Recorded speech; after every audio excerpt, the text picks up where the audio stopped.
Tell me, do we get what we deserve? Oh, we get what we deserve. And where down we go, go, go, go, go. Oh, where down we go, go, go, go, go. So where down we go, way down we go. Oh, you let your feet run wild. Time has come as we all go down. Yeah, but for the folk who my heart, do you dare to look them right in the eyes? Yeah. Oh, 'cause they will run you down, down to the door. Yeah, someday we'll run you down, down till you fall. And they will run you down, down till you go. Yeah, till you can't grow no more. And where down we go, go, go, go. Oh, where down we go, go. Say where down we go. Oh, 'cause say we run you down, down to your car. Oh, way down we go.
Hi, everybody. My name is Donna Gorton, and that is the lovely Katie Kamara, my co host.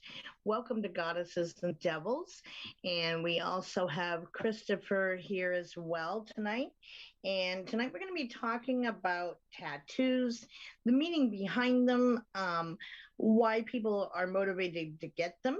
Is it a personal reason? Is it keeping up with social pressure or standings of how the view has changed over time regarding tattoos, body modification in general, the acceptance of it, and kind of getting into the psychology of it of is it an outward expression of what inner pain someone is feeling and or possibly with regards to other surgeries people and surgical procedures people go through in order to deal with a dissatisfaction in their body image. So we're going to be talking about all that tonight. And before we do get into all that, we always like to preface each show with laying some groundwork down on the rules of we do not tolerate any rudeness, disrespect, any trolls coming in, no obnoxious behaviors whatsoever. And if so, then it results in one's immediate removal and blocking to view any future shows. So, with that, let's jump right into the topic and keep it nice with everybody. Nice is good, right? Mm-hmm. Exactly. Hi, I Christopher. got a question. I got a question first up. Now, we all know that as little girls growing up, the first thing that our mummies and daddies want us to do is to get our ears pierced. Why is that? Why is that a right or a traditional right? And that's been through the ages. And why is it condoned that a man gets his ears pierced and it's frowned upon?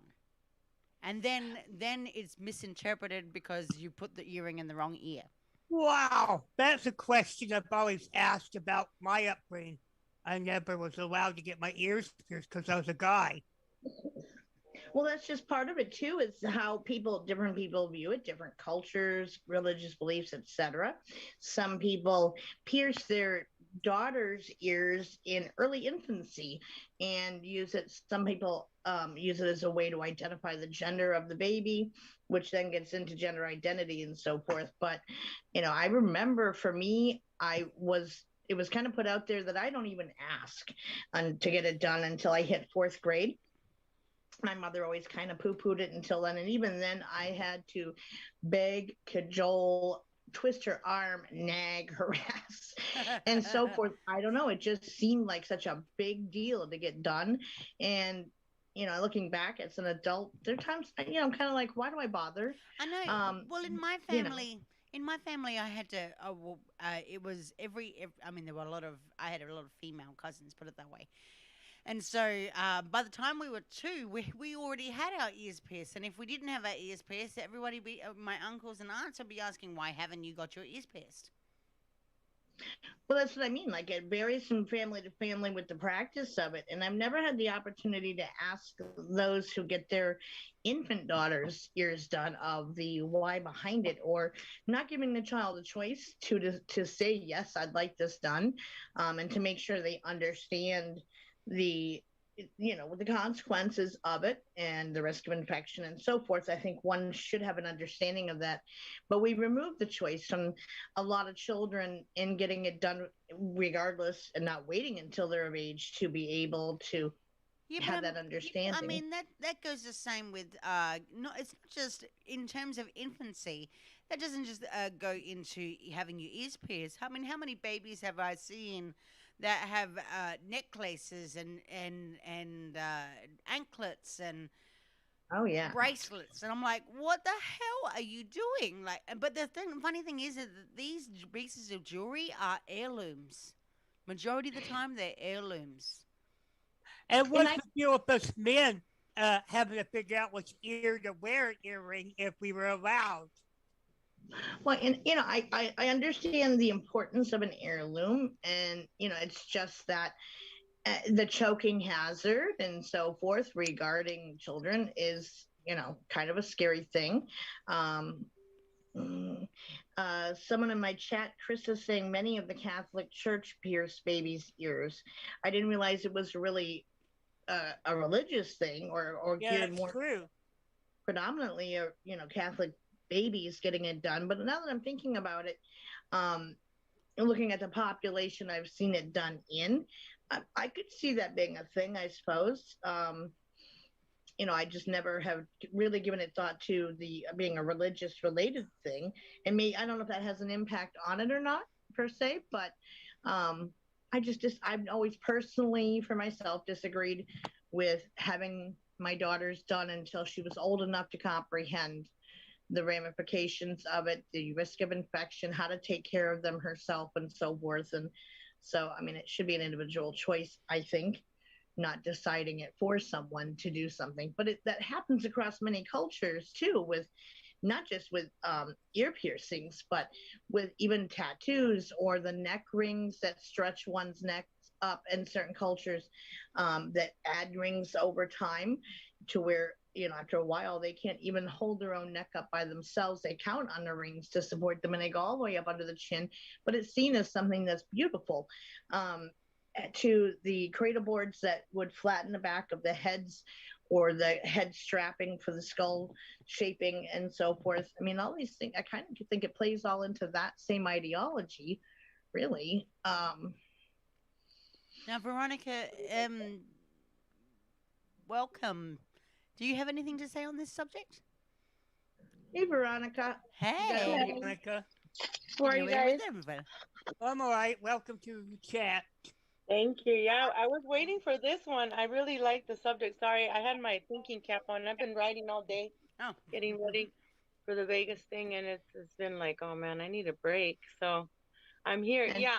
And my hold on a second. Let me introduce you. Veronica is hi. one of our fellow hosts on Summer Fusion Network, and she has her own show every week that she does as well, just so everyone knows who she is. So take it away, lovely Veronica. Thank you. Love you guys. So yeah, as soon as my daughter was born, I think it was 3 months. We back then I was Christian, and we had to baptize her in the Christian church. And then before her, well, at her 3 months, I went to pierce her ears. We in Mexico had, they pierced our ear. My mom took us to her friend who was a nurse, and they pierced our ears with just with the mentholatum, como menthol, and then a needle with the string, both myself and my middle sister. So it's, I don't, it's kind of hard for me to think of it as masochism. I don't know. It's just that's how I grew up. Like, for the girls, like, we couldn't wait till our baby girls in our family would wear earrings. I'm curious, in your culture, was it forbidden for a man to get their ear pierced like it's kind of frowned upon here in the States? Oh yeah, and but my son, so when my son turned 15, I think he finally got his ears pierced, and some people would make fun of him because they'd say, "Oh, you're gay," or that. But Same here. Not right, but it was frowned upon, and I wanted his hair to grow out, but my family kept saying, "Oh, little boys should have short hair." And now that I'm awakened, it's like, you know what? Long hair is beautiful on men, and it's also for wisdom. That's why I'm letting my hair grow. My mom would cut it when I was, like 14. That was the first time I ever got it cut. It was down to my waist. And so now that I'm a little older and awakened, it's like, I would say let the kids make their own choice. And then I just love long hair on both men and women. Well, and that plays into the idea of what we covered a couple weeks ago regarding gender roles and identity and so forth. The ideals that we have pertaining to different genders and what is and isn't okay and so forth. And it is interesting to kind of chart over time how a lot of that has changed in recent history of the view of that, of more kind of do your thing and be yourself versus, the hypercriticism everyone used to receive. And if you have it in your left ear, it means this for a guy. And if it's in the right Yeah. ear, it means that. Yeah, Yeah. I never understood all of that. And what's weird, speaking of gender identity, me and my brothers were only allowed to play with dolls only to tear them up. Exactly. And if we tore them up, they thought that was cool and manly, our parents. Sure, you got encouraged to do that, and as boys, and it was kind of expected. And or to put it in the ceiling fan, let it fall everywhere, all the parts. Yeah, and then with the idea of tattoos and stuff, it really has kind of become its own culture for everyone to get a tattoo, at least like almost a rite of passage, I'd say anymore, but as a means to express oneself. And some do it to an extreme, and others it's a very private, personal thing that is put in a very discreet part of their body, and it's up to them to show it or not. And so it is interesting also to see how the views have changed on that regarding it used to be kind of just the sailor men type of thing and not acceptable at all for a woman to get a tattoo. And now it's widely accepted for women to get tattoos and to display them. And they tell us a personal story? Is it for a reason that you got it? Is it cultural affiliation? Is it a gang affiliation? Like there are all kinds of different motivations behind it. So that's kind of what we're going to be talking about tonight, is how that plays out for an individual. And so, Veronica, do you personally have any tattoos? Yes, I still have to finish my dragons. Yeah, I have tattoos on. I have 2 sleeves, and then I have my last name in the back and a flower that my daughter's an artist, so I tatted that on there. But I didn't get my tattoos until I was 42. Huh? So what was your personal motivation for? Since I was a kid, I wanted tattoos, but my mom wouldn't let me. But why did you? Why did I get them? What was your reasoning and your motivation to get your first tattoo? My story, my near-death experience. Yeah, I have a near-death experience, and so I tattooed Muerte and then Archangel. I have an Archangel here. Another dragon. To me, it tells my story. It shows my protectors, and it shows my strength. I have my kids' names on there. It pretty much tells my story. And when I did get them, when I got the first one, my mom was very upset with me. And she said in Spanish, she said, "Van a creer que eres de la calle." They're going to think that you're from the streets. And I'm like, "Mom, what the hell?" So yeah, one would have regarding tattoos for especially a woman, or part of you were in jail and or marking all that stuff. You're a hard ass, and only the rough crowd got them. Versus today, it's much more widely accepted, and almost everyone that I personally know has at least one. And I do find it interesting, the people's different motivations. And I know, at least for the people I know, there is very personal meaning behind them. And I mean, I got my first one at 17, and I just couldn't wait till I turned 18, of course. And it was done kind of unprofessionally, but I had it touched up later on, so it's not so bad now. But I'm the only adult in my family that don't have a tattoo among the men and women. And what is your reasoning for not getting one? If I may ask. Sure. I just never thought about it, and plus, I have the same reasoning that Veronica's mother does about tattoos. I just don't, for religious reasons. It's not for you personally, okay? Correct. How about you, Katie? Do you have any tattoos of your own, and what was your motivation for getting your first one? I can draw them on me, but no, I'm a tattoo virgin. I have been wanting to get tattoos for the last 12 years. Actually, no, 13 years. And I already have an idea of what I already want. And it wasn't up until about a few years ago that, um, my parents were heavily Christian, and of course now it's all gone sideways. And of course, yes, there's still Christian beliefs there, but we're backed away from the church itself. And of course, they're much more open to the things that their children do, and so on and so forth. And so, of course, my sister was the first. My sister was the first person to get a tattoo, and it was on her wrist, and it was of her son's name. Then 10 years later, and she was 18 when she did that. Then 10 years later, she decided to get all of the Sailor Moon, Sailor Venus, Sailor Mercury, those anime characters.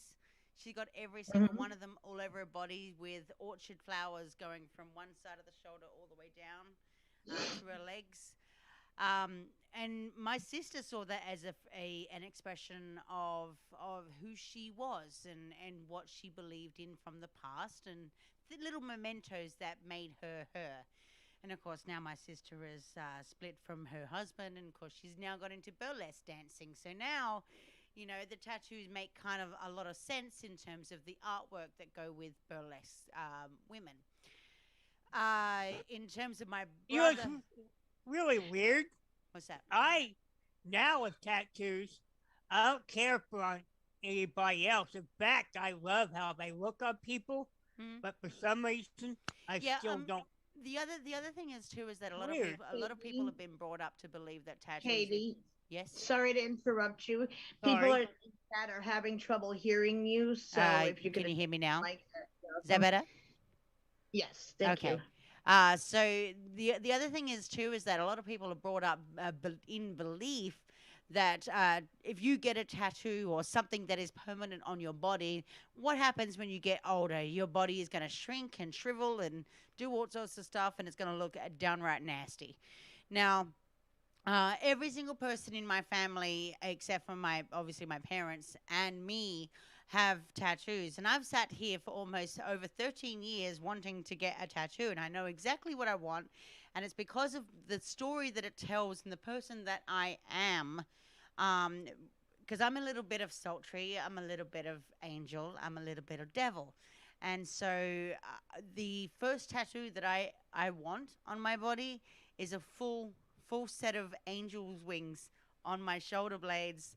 That would be cool looking. And there will be it's not just the wings, but a picture of the behind of an angel, a naked woman, a sultry naked woman. And it's gonna on the wings. We'll have all of my children's names, all 5 of them. What color combination is going to have the wings as? Black and that would look so cool. It's gonna be all in black. I'm not gonna do any colors. I'll be there for next 3 years trying to do that kind of artwork. Because that's a full back tat. Now I know for me, like I knew my uncle had done tattoos for people professionally, and I had always regretted that I never had the opportunity to get one from him because he was murdered when I was a kid, so missed out on that chance. And my mother always really regretted it, and she said that he would have been the only one she would have allowed her to give her one. She had mixed emotions over when I got mine.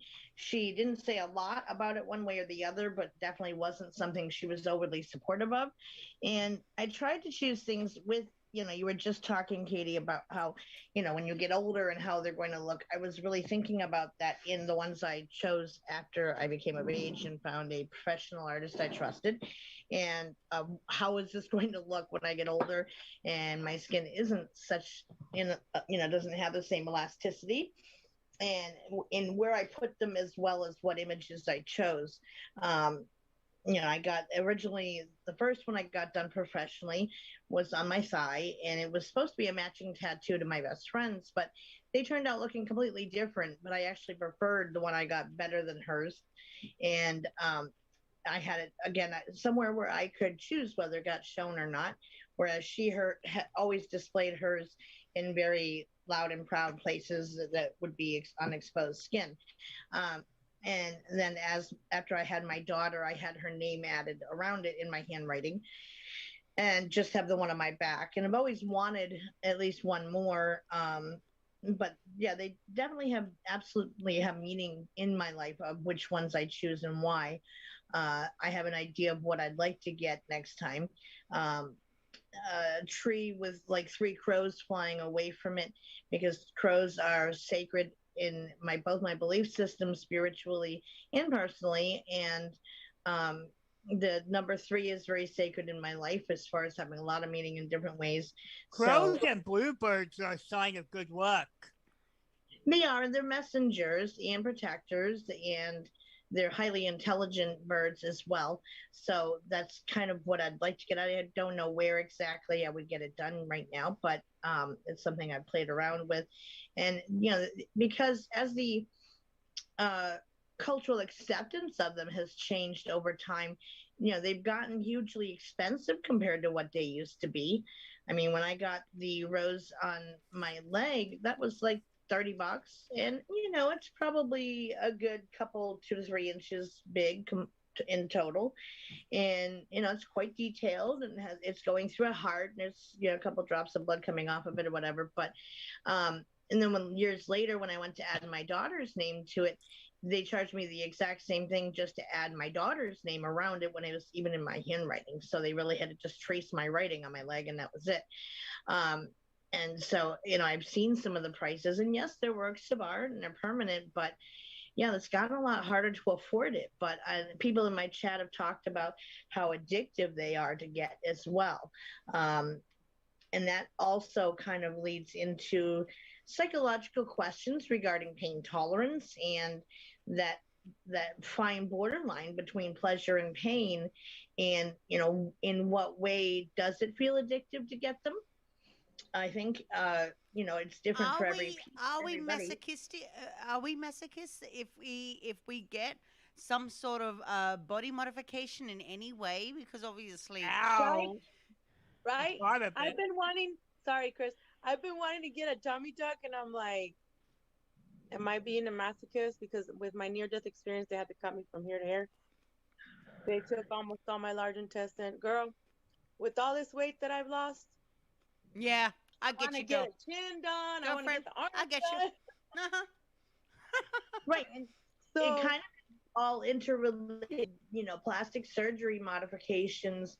It's still a body modification, and based on a dysmorphic sense of self. And a dysmorphic body view is how we view ourselves compared to those around us. And, that old saying, we are our own worst critics, is so true, because we are notoriously, for self-esteem reasons, confidence, etc., we will tear ourselves apart with minute details that nobody else ever notices, or we think everybody else is paying attention to it, when in reality, really no one else kind of is focusing on that. But we think they are, and it bothers us to have those things that be part of our thing, whether it's coloring your hair, as simple as that, to getting piercings, tattoos, plastic surgeries, the reconstructive surgeries after you have a surgery to kind of cover up scars and so forth. And many people choose tattoos as a way of doing that as well. I mean, what do you guys think about, like, when you have a mastectomy done, where you have a double mastectomy and both your breasts are removed? For those women who get the reconstructive surgery of having like nipples tattooed on to give the full appearance, because of course when they reconstruct you, it's not, they don't typically make nipples for you to give you that. So I mean, some of the tattooed designs of those I have seen are absolutely amazing, and the realism they hold to think it's a tattoo. You wouldn't think that in looking at them. What do you guys think about those types of things, or for medical reasons, if you will? My sister-in-law actually had breast cancer twice. First off, she had her first one breast removed, and the other one was removed a little later after she went into remission, and then it came back again. And then she was told she could never have children. And then actually, when she did go back into remission for the second time, and of course, by then she hadn't had any reconstruction back whatsoever. And of course, she was feeling a little down and all that kind of. She was going through that whole body dysmorphia and whatnot. Although she was comfortable with herself, she just didn't feel comfortable with a breast missing. And then she found out after she went into remission for the second time that she actually did fall pregnant again. And of course, over a period of time, obviously, she fell pregnant another 2 times. And I just recently found out it's another 3 times. So now she's got 7 kids. But during that whole time while she was going through pregnancy and so on and so forth, in between the first and the second pregnancy, which was the last 3 kids of her 7, she approached the surgeon about having her breasts reconstructed so that, and it was a personal choice, not necessarily to do with the fact that she was missing a breast, but a personal choice because when she was nursing, she wanted to make her child feel comfortable that there were 2 breasts and not just 1. And so she made it a personal choice to get that filled. And of course, the tattoo that she got was not just of a nipple, but she actually turned it into a work of art to commemorate the fact that she had gone through breast cancer twice, and that it was basically telling her story, and that having no breasts is okay than having 1. So she did end up getting an implant put in, but even now she looks back on it and she regrets putting an implant in. She's just like, well, I just could have just filled it up with something and made it unreal. But then again, each to their own. A lot of women have their own body dysmorphia with losing body parts. It's the same goes with people that lose limbs. They go through a period of really self. I don't know what's the word. Self something. And self-loathing. Yeah, because you go through a grieving process. That's exactly right. And I mean, I can relate that because your limbs are obviously there and now they're not, and your body still tricks you into thinking that they are there. And the same goes for me too. When back in 2017, when I had my miscarriage. What am I saying today? Can't even get my words out. When I had gave birth to my stillborn at 26 weeks, my body was still tricked into thinking that I was still actually very much pregnant. And by the time I gave birth and I went home and started to heal and whatnot, I still thought that I was pregnant. But at that same particular time, after I found out what the cause of death was, I then wanted to go, hey, maybe I should have a hysterectomy, because I don't believe that having more children for me is going to give me a burden, because I may pick up whatever the cause of the death was. So, I have my own issues with all of that kind of stuff, but I have gone through my entire lifetime looking at my body in terms of dysmorphia as frowned upon, because I used to go to school black and blue every single morning. So my dysmorphia came from the fact that I was being abused. And so of course I'm speaking all over the place right now, but yeah, my dysmorphia came from the fact that I was being abused, and of course that those bruises have a lifetime effect. And so by covering it up with tattoos and all sorts of other things, helped me more to believe in myself, so that I may be the therapist that you guys know about, but I also am human. And the scars that I wear. You're first and you have a heart. You're going to feel pain like everybody else, despite having no skills. Yeah. And so the scars that I wear and the tattoos that I want to own on my body reflect everything of a lifetime that I've been through, that I wish upon nobody to go through ever. And so this is partially my story. I think that I mean, I agree, and I hear what you're saying, and I definitely obviously hear the pain. And I know, like in my family, even though no one that I'm aware of has ever dealt with breast cancer and had to have a mastectomy, we definitely associate our breasts with femininity. And I know those who choose to get the reconstructive surgery done and nipple tattoos, or whether they don't. It's a very personal, intimate choice. And I too have gone through a miscarriage, and I know the pain of that. And I definitely could see if I were to go on to get more than one tattoo of, I had the knowing of what the gender of the child was, and I came up with a name for myself for that child. And yeah, I would put that on my body. And my child's name is the only name that would ever go on my body, because boyfriends, husbands, that type of thing comes and goes, but your families don't ever change. So especially one's child. um and the reasons for, again, getting a tattoo can vary so widely. I saw a video recently of a gentleman who had probably 98% of his body tattooed, including his face and down his neck and so forth.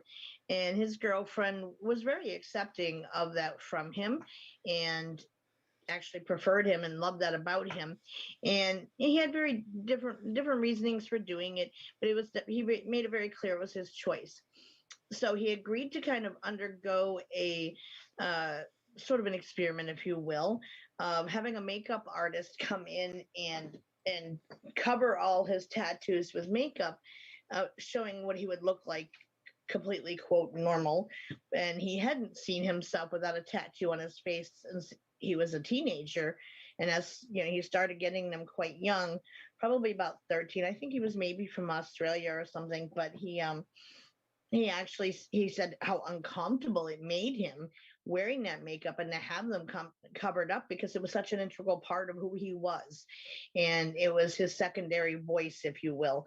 And he immediately started washing it off after he got the pictures done of without, and his girlfriend had a chance to see him, and she actually said she preferred him with the tattoos versus not, because that's the only way she'd ever known him as. But again, we still, I think, have a lot of issues with people, or at least give second glances to those who get tattoos on their faces, or even like the extremes of getting their eyes tattooed, and added color. And that he did have this as well, where he had the whites of his eyes tattooed to be black, um, which was a little freaky looking, I won't lie, but I wouldn't personal mind doing that.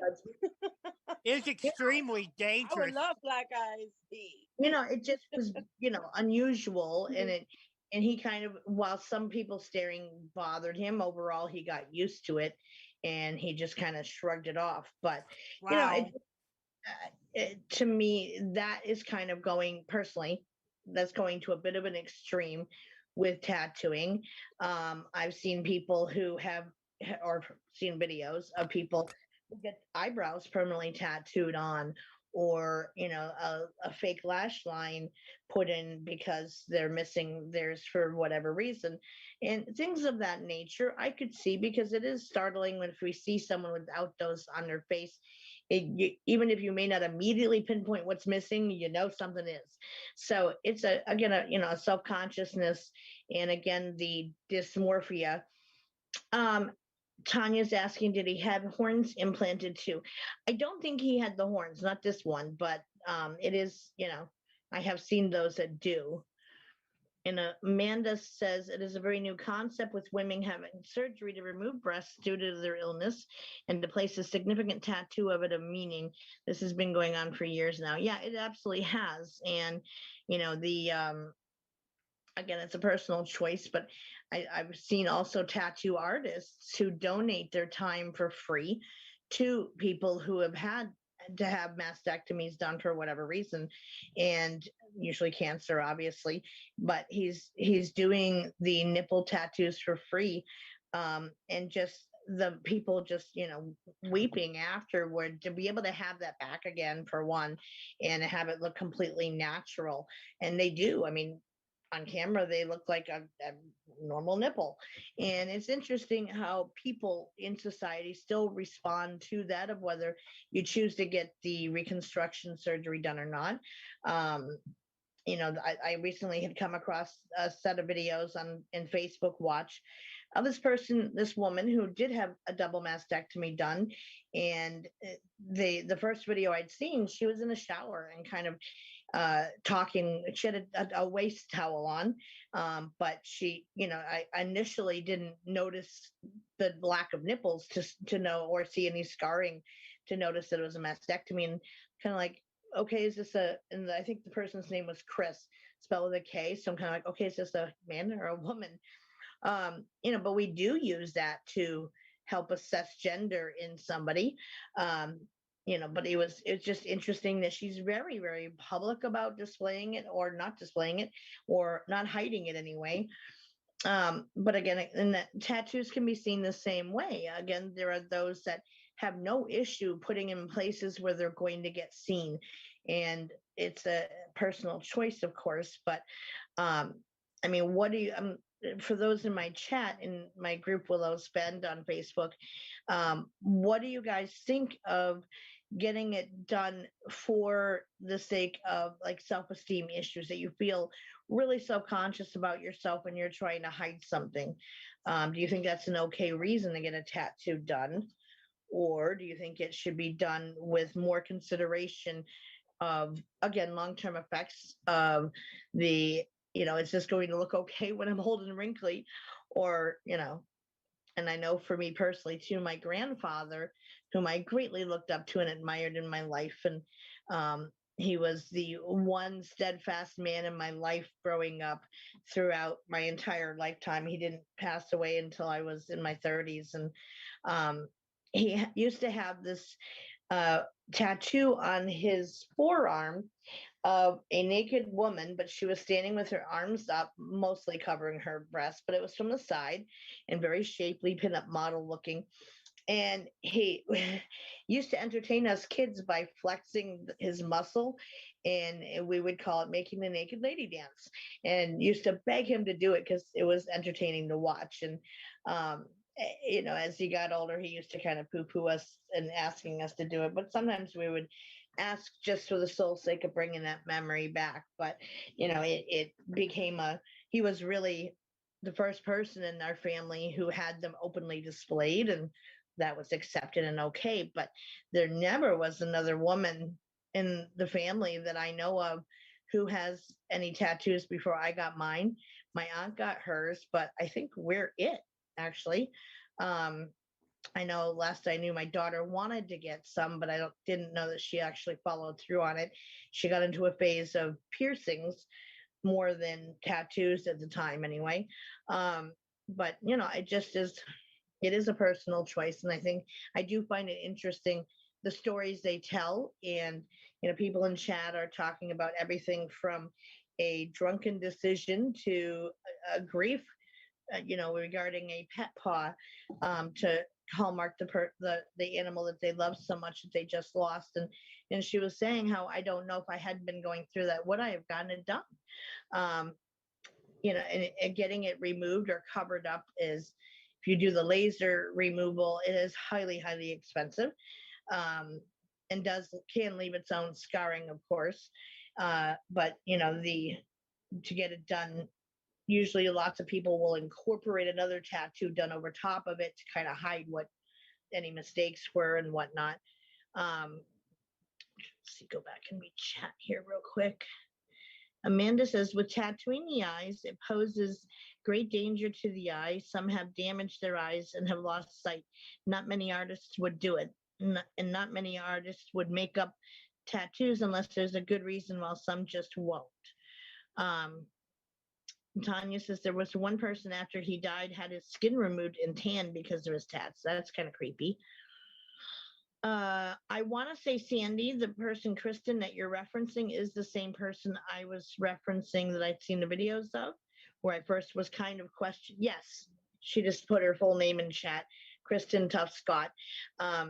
She was the first person I'd seen who actually, her videos were left alone on Facebook because some have been removed And there has been a lot of discord amongst Facebook of women who showed off their mastectomy scarring, publicly on Facebook and images or whatever, and people raising a ruckus over it or reporting it, having a problem with it. But I've not seen anything happen with her videos. So I feel Facebook should leave those alone. I Personally, think so too. I agree. And if you're offended by it, well, then just don't follow that person or subscribe. And same thing with those who breastfeed in public. It's kind of the same idea. For many, a woman's breasts, again, they define the femininity, but society as a whole sees them as sexual things, and to invoke sexuality. And they're ultimately they're there for the purpose of feeding our young, same as every other mammal that exists on the planet. Yet we are the only species that sees them as a sexual object. And sure, yes, they can cause pleasure as well. We all know that, but at the same time, that's not their primary purpose. But we're taught that they're to be covered up, and also a certain amount of shame if you display them at all, or at least not shame per se, but you're seen in a certain light of being like, oh, you're that kind of woman. And I mentioned before in another show how back in school, you're always, oh, your bra strap's showing, or you're showing cleavage. Oh no. And that's a no. And it's not bad. Everybody has breasts, including men. And it's, to me, if men should be able to go shirtless without an issue, well, it should be a woman's choice too. Most won't take advantage of it in those places that allow it toplessness on a public beach, for example, just because of how they've been raised with societal standards. But I think it shouldn't be a societal standard thing, personally. and what's interesting with breasts, the reason why they're sensual in humans, they it is something to do with the autonomic nervous system. It comes to lactation, stuff like that, the same nerves. It's actually a very complex organ in humans. It is. And, but again, primarily we have them to feed our young like every mammal has them. That's a hallmark of being a mammal, is that you feed your young via fresh milk, and it's not something that is fed from external sources.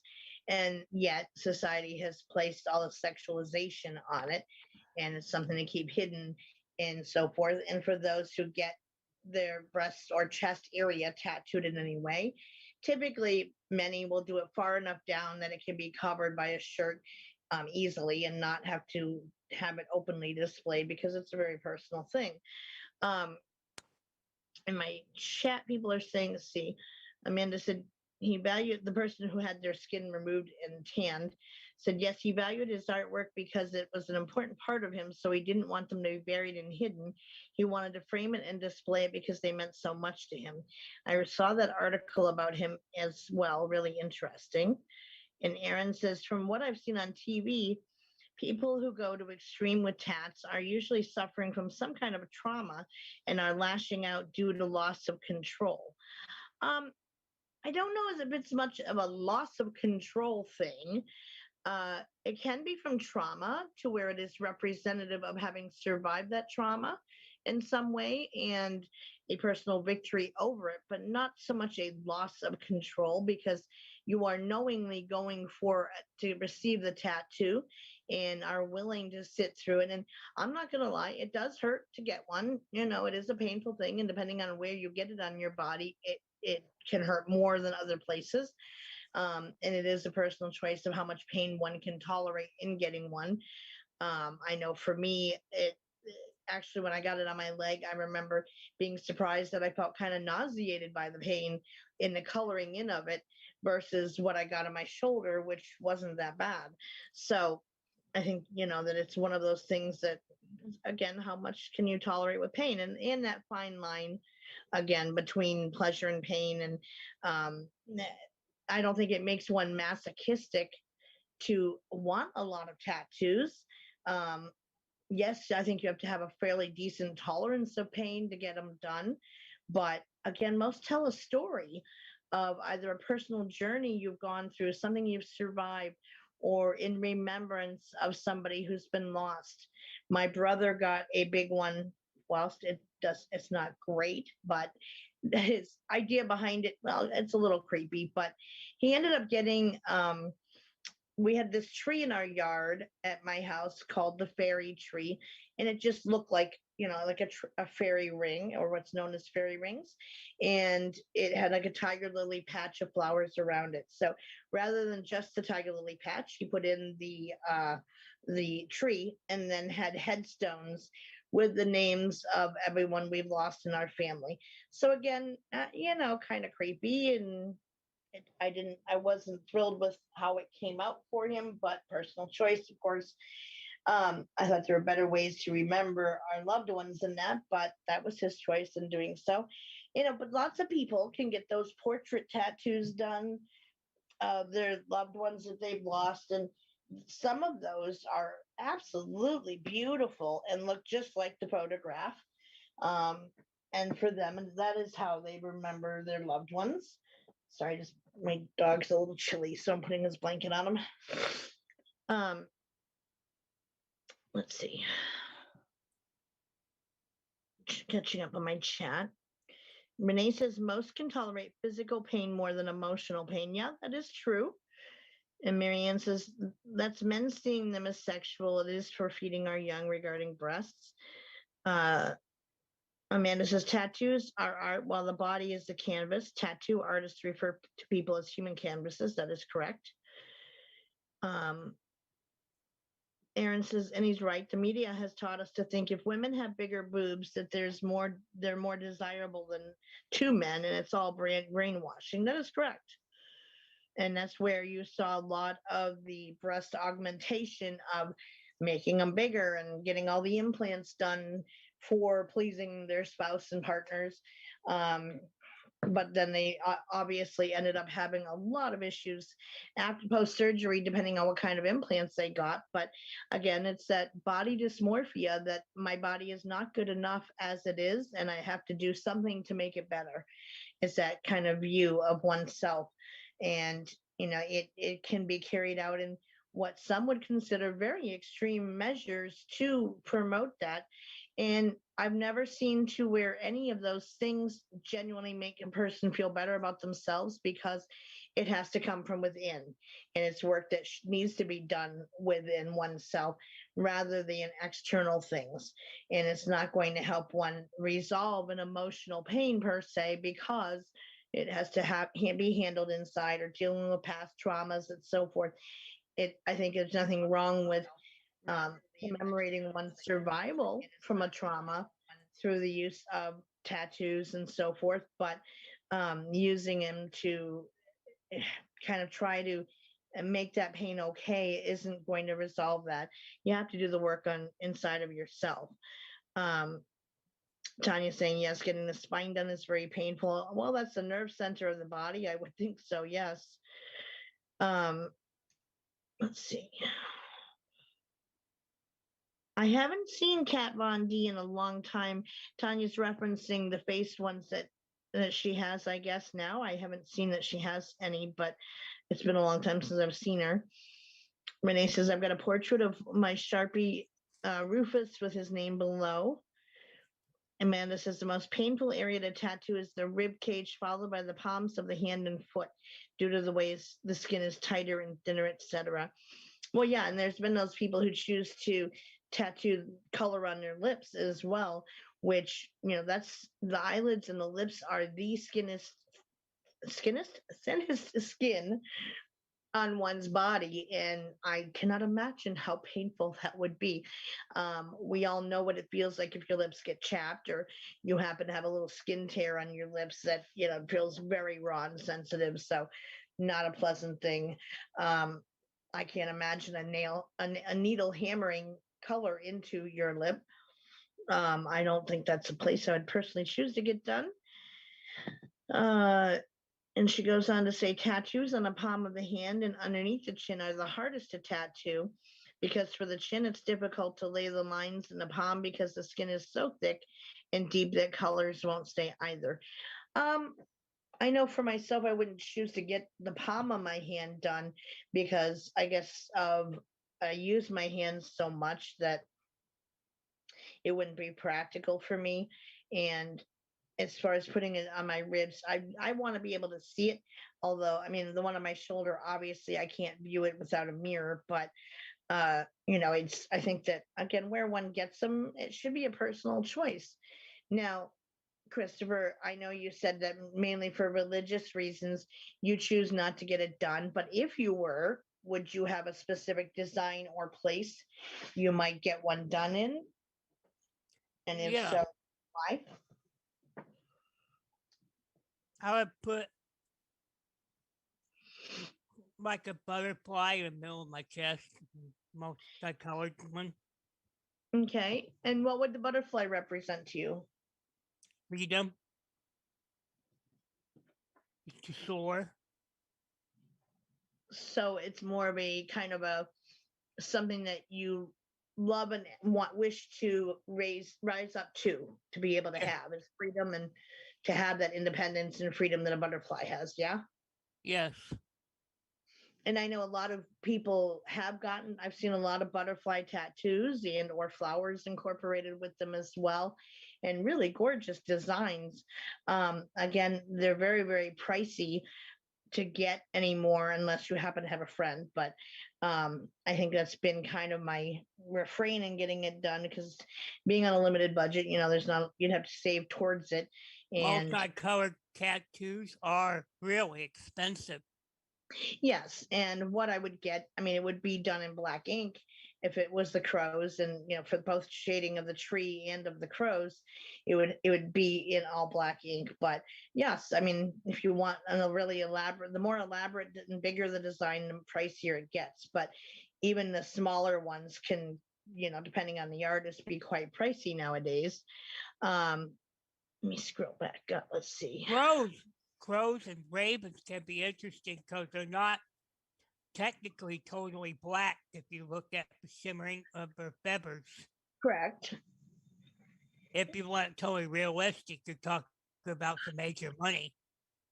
Yeah, I mean, the ones I've seen that I like have like the silhouette of the bare tree and all the limbs, and then the crows flying away. And again, 3 is very symbolic of the reasoning for the 3 crows and why the number 3. But it that is what I've always kind of seen is if I were to get another one of what I would have done. Now, and again, I would put it in a place where it's not going to be exposed to everyone because it isn't for everyone. And I think in some cases, yeah, when you get older, it's not going to look the same depending on where you get it as your skin starts. I love bluebirds. They're iridescent, when their feathers shiver. Bluebirds are beautiful. Yeah, they're a sign of good luck and success. Oh, wow. So Sandy Griffin said, I used to work with 2 ladies that had their lips and permanent eyeliner done. They loved it and said it took 2 hours off of their getting ready time in the morning. Can't imagine it taking 2 hours to do one's eyeliner and lipstick, but Nebraska Huskers. Yep, Cornhuskers. My dad's a Cornhuskers fan, and I used to go to the Cornhuskers high school football games anyway as a kid when I lived there. Aaron says, Chris, yep, the media has made all these high, unrealistic standards for women. It's disgusting and unfair and damaging to a woman's self-esteem. That's very true. Hi, Gina. Catching up on comments. Let's see. Karen is also saying she's trying to figure out another tattoo for her deceased family. Now, Karen, if it were, when you do, are you considering something with their names or portraits or something else? And Marianne, you guys, or those who are having audio issues or whatever, go in and come back out. I know on my side, all my settings look good. Or you can go over to YouTube. Yes, go over to YouTube is another idea and watch it there. I know when I do live shows, I tend to talk a little bit louder as well to make sure I'm heard well. Karen's saying they're animal guides. Do you know they're animal guides? I mean, obviously, I'm guessing you must if you're mentioning it, probably, but. Or did they know them, or did you become aware of them after they crossed over? Because Karen has gifts, so she might have seen them that way. She knows all of them. Sandy's saying her sound is fine there. Yeah, if you have issues, go over to the YouTube channel and watch it there on Soma Fusion, and or online even at soma-fusion.com is another way to view it. So we also have people listening on the radio globally as well. So I'm not sure what Gina's sad face is unless she's just having phone issues tonight. But yeah, Gina, you can go watch it on either on the website or on YouTube channel. We are live there as well. So yeah, everybody has their own reasonings for them. And I think, at least from my perspective of what I've seen a mixed bag of reasonings between having it be a personal thing to also being interested in how our society has changed how they view tattoos in general, how they are more accepted now. But if you take it to an extreme, well, that still seems to be not as accepted and draws a lot of looks. But then it calls into play, do you care what other people think as well? Marianne, you won't lose the show. It'll come, you just go in and log on and to YouTube, and it should be there if you're interested in that. Yeah, same thing for you, Aaron. Anybody having issues can go over there to watch it, either YouTube or online. But yeah. So, I mean, I think that it should be a personal reason for getting a tattoo. I think it should have meaning to one, and definitely not doing it through any peer pressure or otherwise, because once you have it, you're kind of stuck with it unless you choose to pay $1,000 per session to get them laser removed. And even then, it's very difficult to remove all traces of it. And many end up with scarring from that process as well. So I think that, be sure that you know what you're doing going into it. You researched it out. You know how you handle the possibility of infection and so forth, because that can be a thing. And understanding in the healing process that it tends to scab over. And I know for me, when my rose is colored red, and I'd gotten past the point of needing to keep it covered in the healing, but there was just a tiny bit of scabbing left on the heart. And one day that got caught on my jeans when I was pulling them off, and off ripped the scab. So it affected the coloration a little bit, but I look at it as more like, hey, it's a highlight on the heart. Sounds good anyway. But yeah, I mean, it would be up to you, and you could even work that into a design, Karen. She's listing what her family's spirit guides are in the animal kingdom and creating a special design with those in it. Yep, Tanya's saying make sure the place is clean and hep free. Yes, research who you're getting it done by and make sure you can see examples of their work and or reviews to make sure that they're not sketchy. That you're going to have clean practices of fresh needles, and having them changed every time, that they're wearing gloves and masks that are changed every person, and that they have fresh bandages, gauze, etc. available to use. And the shop itself is clean and not dusty and just skeezy.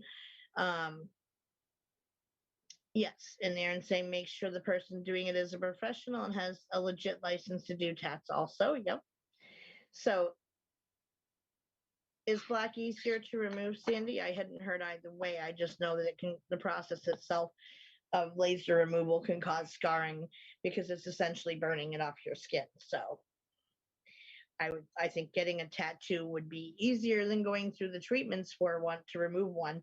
And again, so research it out, really give some thought into what you want, why you want it, and to understand that it's going to be a permanent part of you from there out, and how it's going to look when you're older and your skin loses some of its elasticity in its location. Or do you care what it's going to look like when you're old? No, that would be good. She says, Karen says, don't do a tap party or by your drunk friend with a pen and sewing needle. Yeah, that's probably not a good idea. Um, but then again, that has been done, especially in like prison settings and so forth. And, or even we were talking earlier about piercing one's ears. A needle and an ice cube was how it used to be done back in the day if you did it yourself. And I remember as a teenager being really like wanting them done and kept done. And, for me, it was an 80s thing to get an uneven number. So I have 3 in one ear, 2 in the other. And when it would get infected because I'm allergic to nickel. So I had that sensitivity. And sometimes even earrings listed as being gold or silver, it may just be a coating on it. And I would react, get infected, and let the hole close and have to re-pierce it. But I always had that drive to do the re-piercing, and I would do them myself. So, yes, you have to be careful. Renee is saying, or with a homemade gun made with a pen and guitar string. I have not heard that one before, but hey, Ronnie, welcome. So, yeah, I think, you have to do your research. Sandy's saying, yep, in prison they use cigarette ashes for ink. I think I'd pass on that. Ow, that doesn't sound too. Yeah, but you got to remember too. You got to remember too that the earliest tattoo inks were made of carbon and ash. Yeah, and we need you to speak up to it a little bit because I'm having trouble hearing. Okay.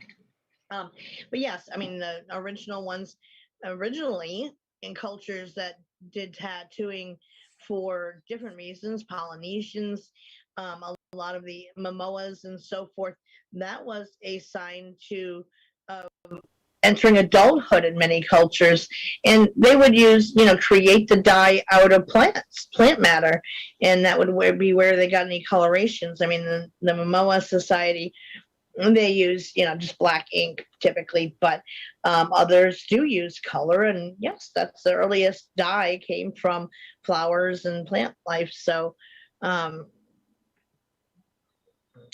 well, Ronnie, she's asking, what about my husband's ashes for a tat? Well, you could do it, but you'd have to find someone willing to do it.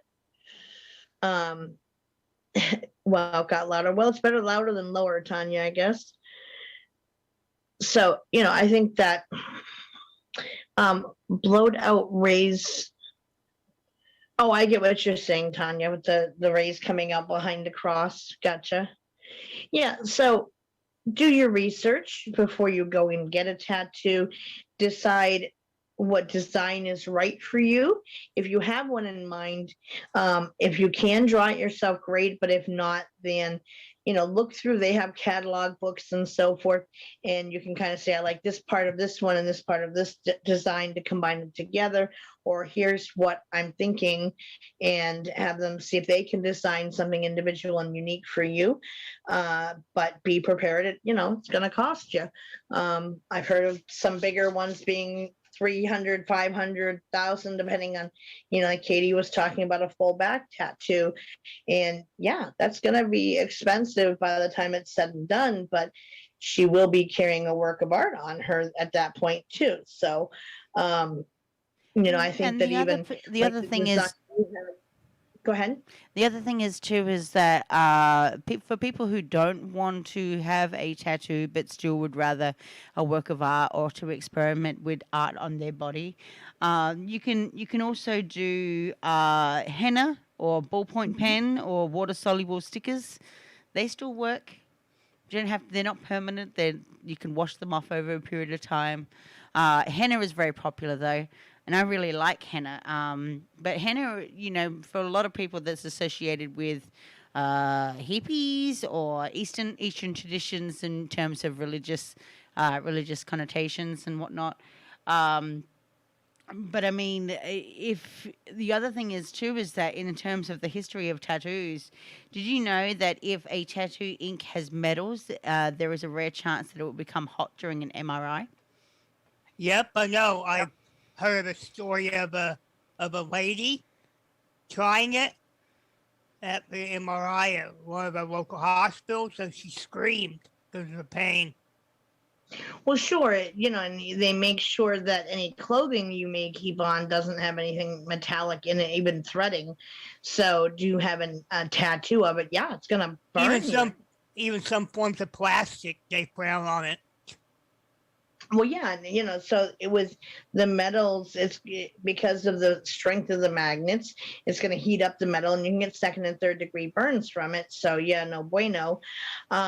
I have also recently seen companies that you can send away for that have a semi-permanent tattoo that on average lasts about 3 months, and they're applied very similarly to the ones you would get as a kid in like a gumball machine or something, but they last longer, but just not permanently, and they gradually will wear off over time at culminating at towards the end of the 3-month period where you're suddenly really going to see a lot of loss of it, but it pretty much will maintain the integrity of it, the design, up till you get really close to that point.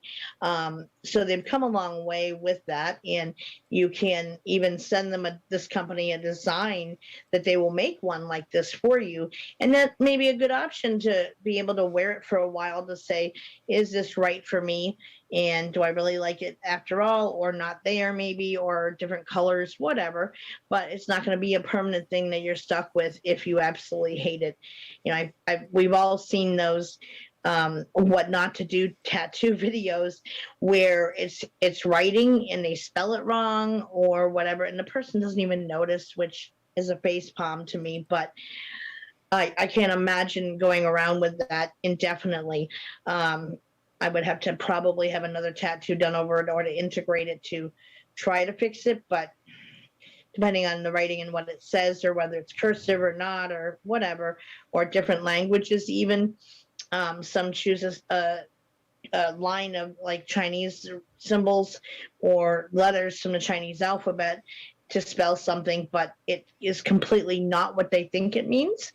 I've seen those as well, and yeah, that would be so horrible to have to be stuck with something like that. So Oh, did you know they're experimenting with LED tattoos now? No, I haven't heard of that. I now keep up with the art. Do you? Online. And it's getting really, really amazing, some of the research they've been doing. Now, is it something that you would ever potentially consider? I mean, I know and understand why you haven't thus far. However, is it something in the future you might actually decide to kind of bend a little bit on and get one done? Or I would get one of the temporary ones. Okay. And it looks like we have a caller as well. 203. Hi there. Can we help you? I recognize who this is. Is it Amanda?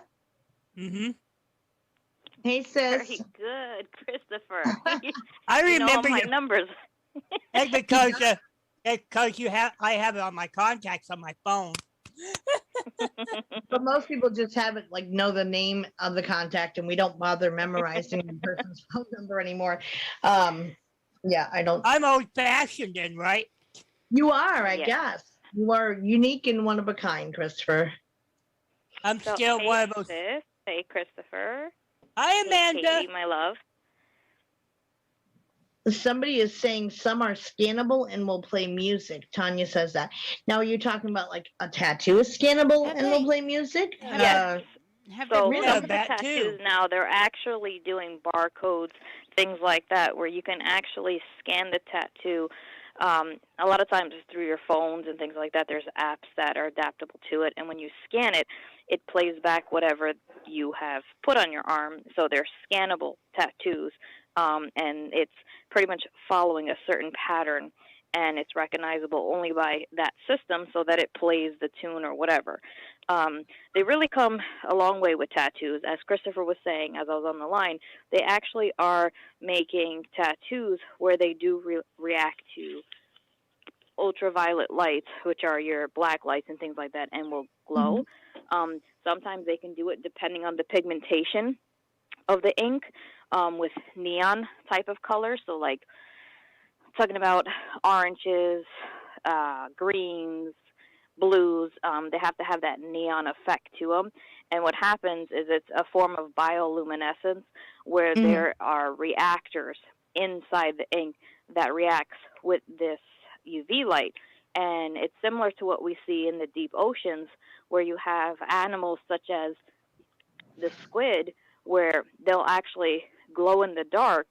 And the reason they're able to do that is because of bioluminescence. It's a chemical reaction to something. And so they do have tattoos that are like that too. Now, with tattoos in general, tattoos are a form of art for many. Others, it's a significant marker of one's triumph, past history, remembrance, memorials, whatever the case may be. I have a total of 17 tattoos, okay? And they're not small. They're actually very big. They're just in very, I would just say, very secluded areas where I can cover up my clothing for work. No, they are more not discreet. dirty areas. They're they're not in her private areas. They are discreet that she can't cover with clothing. I have seen them. I've seen pictures. Right. And so each one of my tattoos I have gotten for a significant reason. I didn't get them just because I liked them or I thought they were cool or pretty. A lot of times those are called regrettable tattoos. And the reason why we call them regrettable tattoos is because somebody will go ahead, they'll get a tattoo, and then they'll regret it because they do it on a whim. They do it because of a dare, they're drunk, whatever the case may be. They do it for obsolete reasons that have no significant meaning. So a lot of times what happens is they regret those tattoos, so we call them regrettable tattoos or regrettable moments. Now, then, like I said, you have tattoos that are significant, like mine. So each one of my tattoos that I have a specific meaning. Okay, so like the one on my right arm is dedicated to my children. It's a Chinese water dragon. So the Chinese water dragon, in cultural beliefs, are protectors. And so that's why I got the dragon for my kids. The other arm, I actually have a tattoo of the Star of Life and a dream catcher.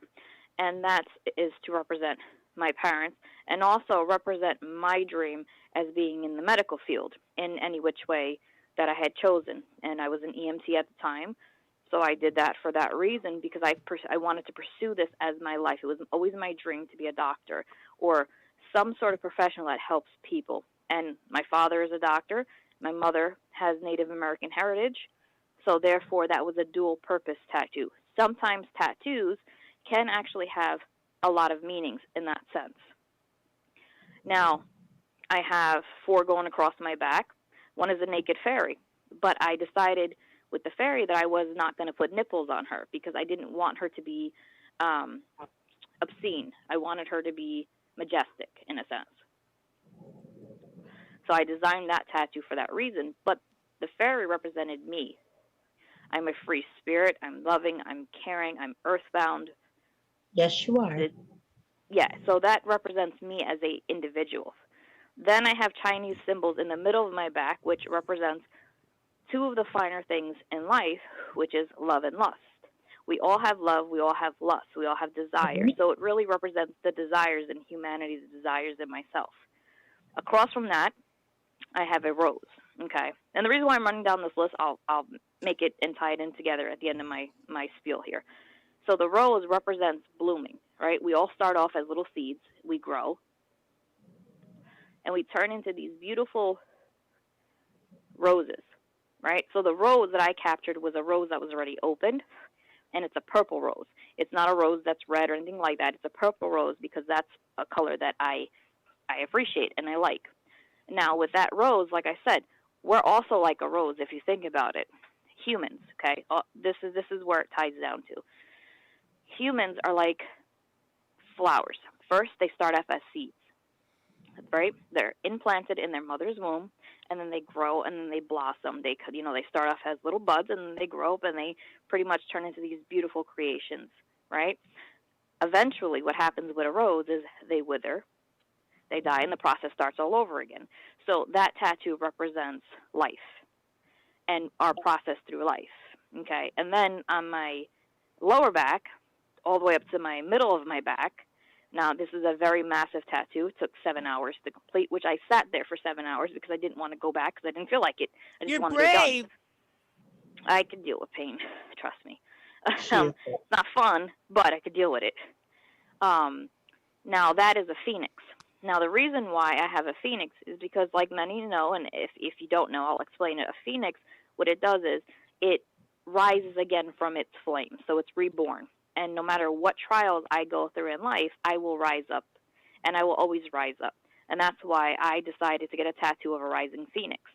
Now, it's a tribal phoenix. It's not, and it's a tribal in the sense of, I would say, the art style itself. It doesn't really have a significant cultural aspect of the tribal part of it. Like, it didn't come from a cultural aspect. It just came from just the tribal aspect of how a tattoo can be created. So there's no significant meaning in culture. Now, a lot of times with tattoos, they do have culturalistic meanings, just like we see in Samoans. Okay? Now, Samoans are the individuals who come from places like Hawaii and stuff like that. All right? They're Samoans. They have these tribal tattoos. So mine is not significant of something like that. And they do this as coming of age and things like that. When they become adults, when they do certain things within their life, they get these tribalistic tattoos. But with me, like I said, more of the fact is that the tribal to me is more beautiful because it is detailed, but then it is to the point where it has your own significant meaning, and that's why I did it. So it follows culture in that sense. It's my culturalistic belief that this tribal tattoo is from my cultural aspect of self, not of a particular culture. Does that make sense? It does, and it reminds me of the style that one would see ancient thunderbirds portrayed in.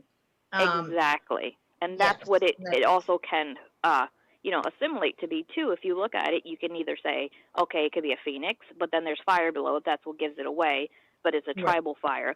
But yes, it actually has that thunderbird look to it too, and I wanted that because I needed something that was original to me and my feelings and my beliefs. So that's why I did No, that. that totally was the first thing I thought of when I saw yours was the Thunderbird, the portrayal of Thunderbirds on ancient cave art, etc. And it does have that look and feel to it, and it's unique in that way. I mean, I personally do care. I like the flame phoenix representation, and I had played around with getting one myself years ago, and as a possibility if I were to get more than one.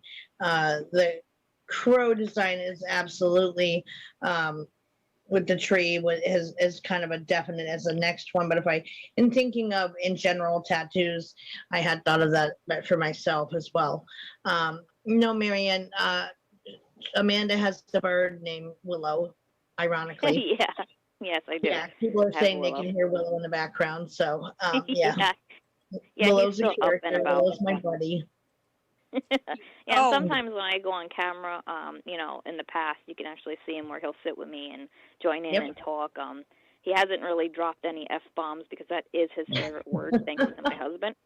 I originally taught him how to say I love you. My husband taught him the F word, and now he replaced I love you with F you. So anytime you ask him, I'll ask him, do you love mommy? He'll tell me F you. And I'm like, well, thanks.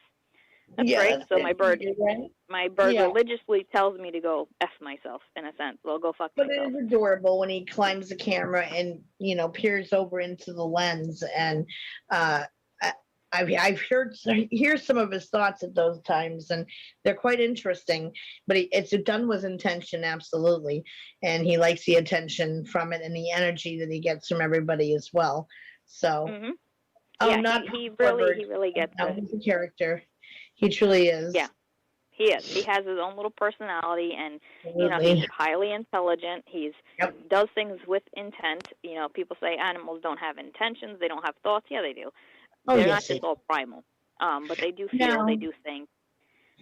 Science is discovering, and I see reports more and more every single day pertaining to science cluing into that fact that they do have way more intelligence than we have given them credit for, and emotional depth much the same as we do, and family structures much the same as we have, and science is just kind of catching up to that. So yes. Well, yeah, because if you don't interact with them, because birds are, especially Willow's breed, is a very social bird. Mm-hmm. So if you don't socialize with him, he can become depressed. And then what happens when he becomes depressed?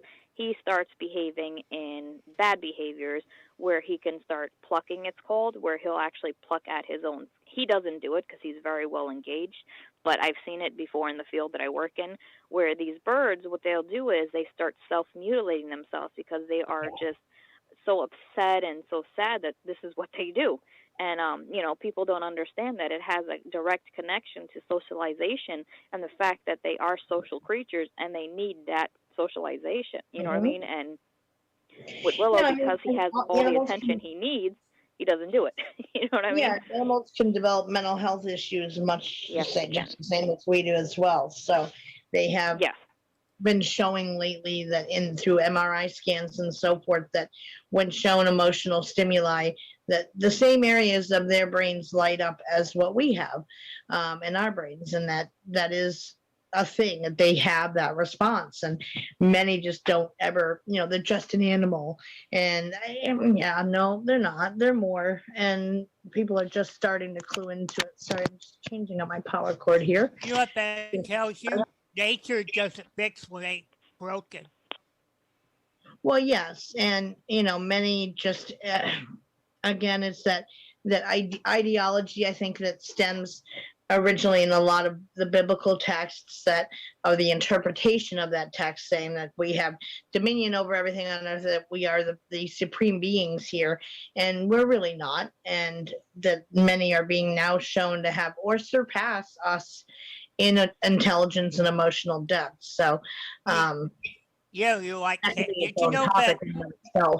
did you know that cats are only like very little difference from us, or like 10% difference genetically? Yeah, dogs the same way, and they're very social beings. Like I said, that could be its own topic itself.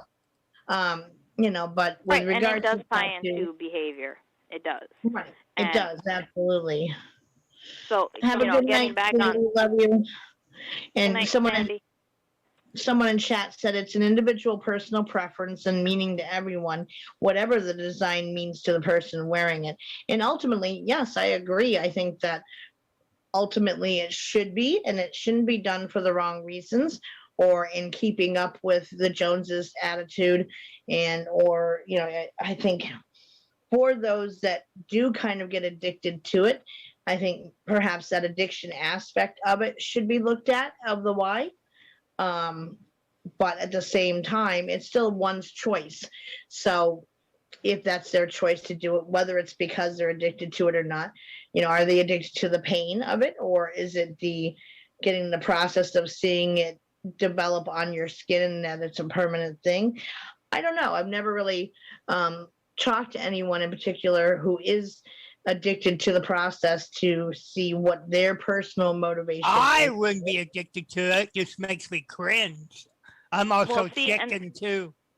Well, and that's the thing. Some individuals who have needle phobias cannot get tattoos because they fear the needle. But it is very addictive in many ways because you see the beauty of yourself and your self-expression come to life, like I was saying. So with the tattoo that I have of the phoenix, that's what that represented to me, as rising up from whatever trials and turbulences that my life may bring me, sicknesses, whatever the case may be. I will rise up from it, and that's it. And so, and then we go down to the lower half of my legs and stuff like that. On each one of my legs, I have one which is the Gothic version of Alice in Wonderland, because that's exactly one of my favorite quotes is, "We're all mad here." Well, that's 100% correct, because not one person can say that they ever had a whole life or a whole whatever where they did not experience any form of madness, meaning issues with friends, family, work, whatever. Irregardless, that's still madness. And it drives you crazy because you're the one dealing with it. It brings on stresses, brings on unwanted thoughts, intrusive thoughts, and brings on certain behaviors that you manifest due to these thoughts. So I have Alice in Wonderland because I live in my own Wonderland in a sense. The world is how we create it. The world is how we choose to live it. It has nothing to do with anything else. Yes, we have societal labels and societal ideations and whatever the case may have you, but doesn't mean we have to conform to all of them. We can be individuals. And that's why I have the Alice in Wonderland, but the Gothic version, because that's who I am. And then on the left side, I have Nightmare Before Christmas. I have a giant Jack the Skeleton and Zero on my other leg. The reason I have Jack the Skeleton is because Jack the Skeleton in Disney is a very misunderstood character. He's this, king of the Halloween town and all this other stuff and the Halloween world, but yet he still wants love. He still needs to find his place. He doesn't feel like he belongs in his own world, so he goes to other worlds. That's when he experiences Christmas Town and all these other places. And so in many ways, Jack the Skeleton represents our own self-explorations of when we try to feel we need to fit in. We want love. We want care. We want understanding. We want to belong. And this is why he's an iconic person to me. That's why I have Jack the Skeleton.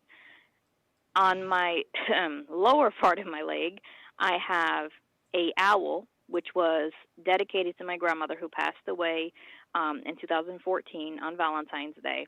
But within that owl, on each one of the flower petals, I have the initials of my grandparents, my mother, my father, and my sisters, because the owl represents wisdom, right? And we walk this life alone. Even though we have family and friends, ultimately, we walk this life alone, right? But what gets us through this life is our wisdom, our understanding, our ability to survive. Okay, and that's exactly why the owl is significant, because of its wisdom. My grandmother also loved owls, so it has a lot of meaning to why I would get the owl. But then with the petals, like I said, each one of the petals has the initial of my family member. It is a tattoo that's dedicated to my family and all the wisdom we share within the family unit that has been passed on generations to generations. And that's exactly why I have that tattoo. Very cool. And then I have one that I did myself, which didn't come out so great, but that represents my young experimental stage. That's why I kept it there. But regardless of the fact of what my tattoos mean, my tattoos tell the story of my life, just like a painting. Van Gogh's painting, Picasso's paintings, whoever you want to refer to, poetry, poets tell a story.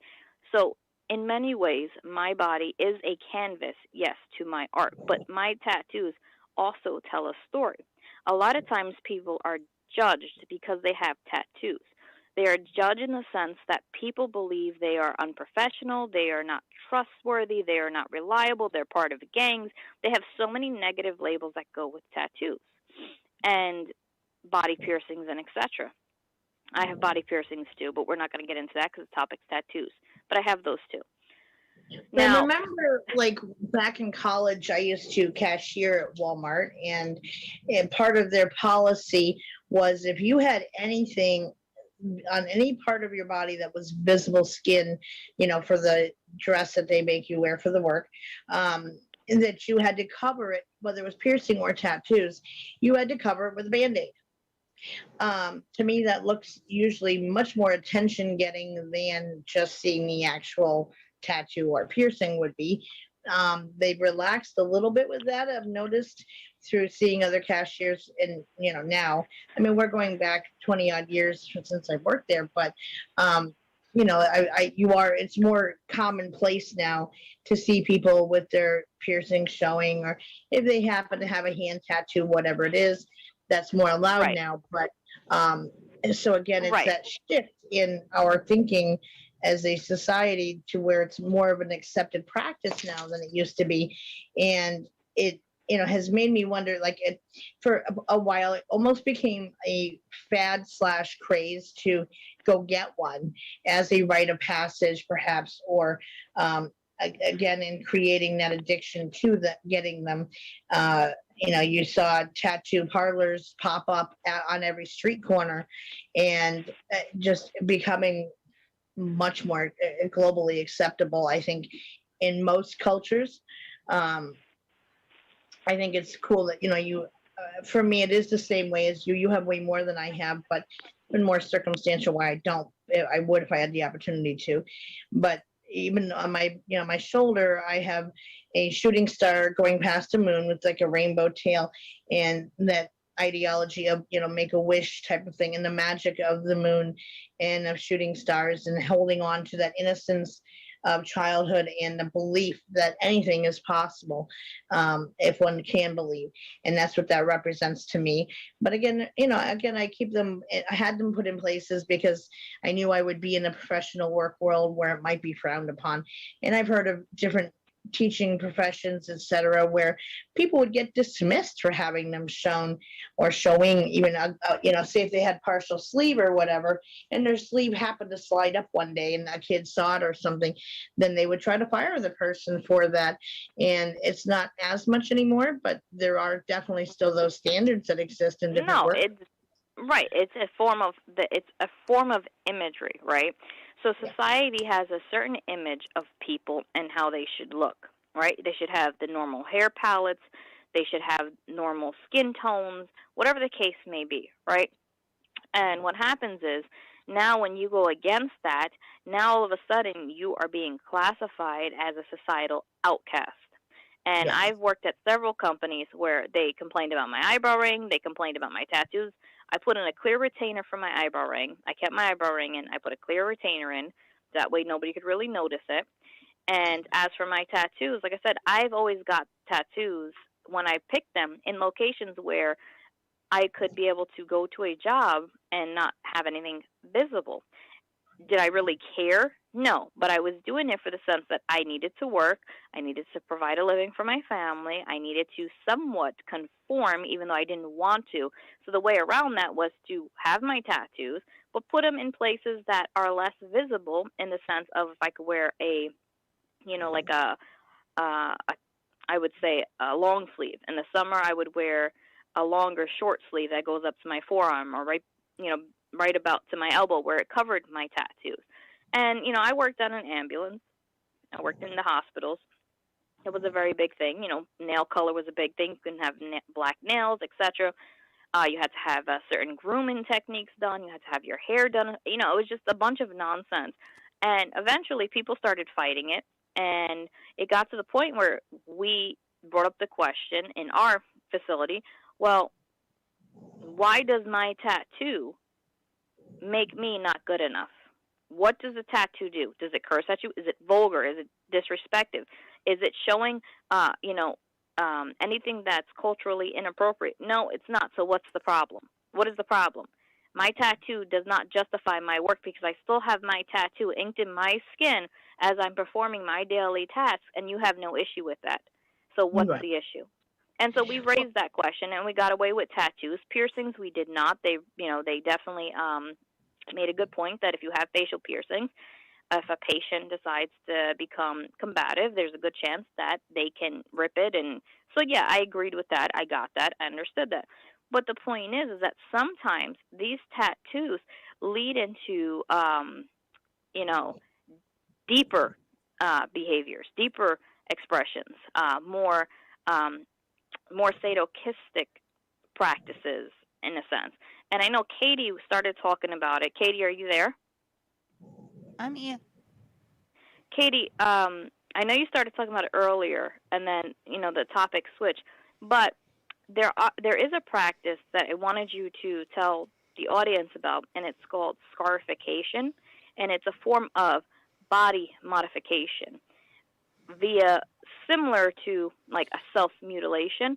Yeah. Can you explain that? Because I don't have the material in front of me. I can only explain it very blandly, where you could go into detail. So scarification is basically when you see those tattoos that have raised scars They're you would commonly associate it with a hell of a lot of trauma or a stabbing or something. You know that kind of scar that you get when you get stabbed, and there's like this gnarly risen fleshy Yeah, skin. those are Yeah, called that keloids. have That's healed. when the skin raises up and over it. It's a keloid, and that's when the tissue cannot connect, so it does the best that it can, and it grows in over, and it kind of makes that bridge look. So it's that raised look you're talking about, but it's Wow. called a keloid.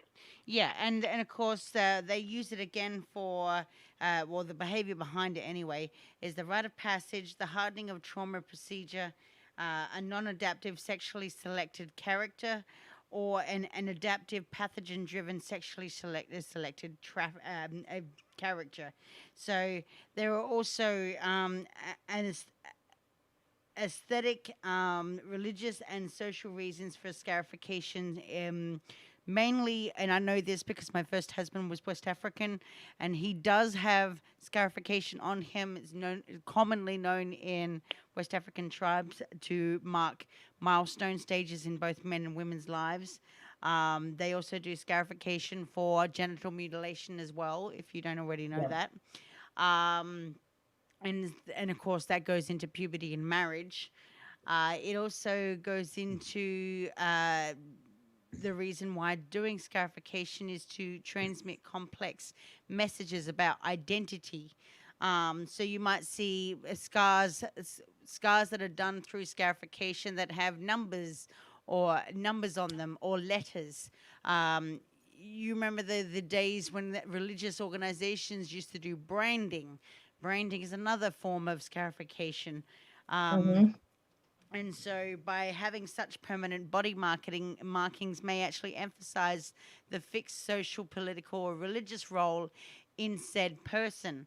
So basically these tattoos and their scars and the brands and the piercings that when voluntarily required, they basically every single one of those people that go through the process of scarification is basically showing a person's autobiography on the surface of the body to the world. So again, it's similar kind of adaptation, but it's telling the story of a person through identification and their role. I've Right, and seen the process scarification done. is really a brutal, and you can explain Yeah. it, Donna, too. But it's a Yes, very that's what I brutal was going to say. procedure, and it really goes really deep Yeah, into one's for body. people. And this is Mhm. being done through surgical equipment a lot of times in some tattoo parlors. A lot of places have not quite made this a well practiced thing, so you do have to go to specialists to do it. This is not something I recommend. It is very painful. You have a higher susceptibility to things that are pathogenic wise. So infections, bacterial infections, staphylococcitis, which is staph infections, blood disease, etc. So these practices also border the line of self-mutilation, which Yeah, we'll get into after Donna explains the I was just scarification process, and then Katie can explain the self-mutilation and how it ties in, and they both can explain it after that, how it ties in to situations of body dysmorphic disorder, situations of where people are self-mutilating because they cannot escape their own mental state or emotions. And so we're going to get into that too in a minute. But Donna, if you can please, explain the procedure for scarification, that'd be great. Yeah, it's done a little bit differently depending on what culture it's done in, but overall, traditionally, in like many West African cultures, like Katie was mentioning, and so forth, it is a rite of passage. In some cultures, even it's for women as well. I know there's one culture where women get it done on their face, and but they basically have a spike and a hammer, and they just hammer it in over and over again, multiple times in the same spot to create this. And a lot of them are very small marks, but they can create different patterns and so forth. And I know there have been kind of a resurgence in some cultures for those where the practice had gotten backed away from. through societal influences of other cultures in on their culture, or the loss of their culture through overtaking whatever governmental rulings, what have you. And many are seeking it out to be done now as a form of acknowledging their heritage and so forth. But yeah, they would literally have a chisel and a hammer, and they bang it out into your skin over and over. And the ability to bear that pain is a sign of entering into adulthood and leaving behind childhood, and the bravery and so forth that goes through, not crying out and whatever, is that's also part of it in different cultures. For some West African cultures, it's done upon entering puberty. And that's again when we are one of the few cultures in the world, or really like the only one, that allows childhood to extend as long as we do. In most cultures, some kids today, as we call them kids, young adults, are 20, 21, and they're in college, and they're still living carefree with no responsibilities except for their schoolwork. And yet in many cultures, most of them, by then you're married and you already have a gaggle of kids that you're responsible for, as well as running the household, animal care, etc. So we're the only ones that kind of delay childhood as long as we do. But for many, once they reach 13, is a common age where this practice is done, and they will oftentimes, when it's very extensively done, have someone to kind of hold you down to get it done. And same thing with genital mutilation and so forth that got mentioned. And yes, it is commonly done for marital practices, etc. But there is a movement on a global scale now to move away from that, and how cruel it is, or getting reconstructive surgery to fix that. But the scarification, yeah, there's those going out and seeking it, and it's not always a cultural reason behind it. Yes, for many, it's a cultural affiliation that, hey, I'm from this culture and I want to show that, going back to traditional practices, like with the women, it's a series of dots that go around their face, but it ends up covering their entire face. And if they don't have that, they don't feel like they're fully a woman without it. And they're going back to the practice of it. But I've seen it done on backs and different parts of the body. But yeah, it's a... Well, yeah, and that's the more traditional way. And also they have in, China, and this is ancient traditional as well. It's something called tapping, where they use bamboo and they make like I would say it looks similar to like what we would have as a mallet. And they use it, and they do little taps, or they use another stick. A lot of times they have a bamboo stick, and they smack it on the skin, and they make intricate designs of all types of ancient mythological creatures and things like that, writings, whatever the case may be. And it's called a tapping method, and that's an ancient way of how they did it. But with the scarification, how they do it now in places like the U.S., you have it done in U.S., you have it done in Amsterdam, you have it done in all across different cultures in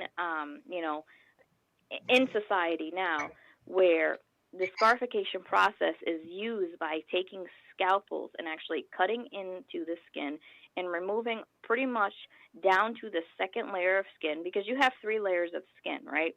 So they go down to about the second layer of the skin, and they carve out the design, and they use it through scalpels and different surgical methods. They use sterile equipment.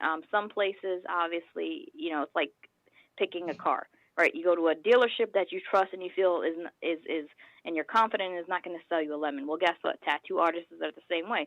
You can go to a tattoo artist, and they have unclean, tools and whatever have you nots. They have really shitty backgrounds. They are not good at what they do. They definitely did not get that practice down. So really be cautious on that. But these individuals go to a, this person is licensed in many ways. They're skilled in this. So you go to this individual and you tell them what they want, and then they will literally carve out your own skin. Will not put ink in it or nothing. This is your own skin. And they carve it out into whatever design you want, and then you have to allow that to heal, and then you allow it to scar over.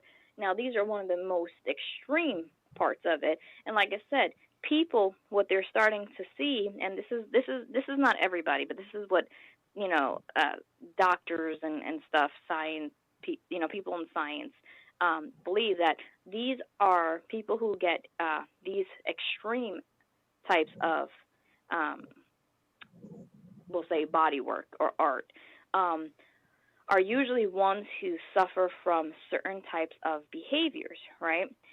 Either they can have a mental illness, or they can be behaviorally unsound, where, yes, it is still considered a mental illness, but behaviorally they partake in sadomasochistic acts of sodomy and all this satanic stuff, and a lot of that, they say, goes with these particular individuals. That is not 100% true. Even though there are groups, just like there are groups everywhere, of occult members who do certain practices, that does not go to the general population.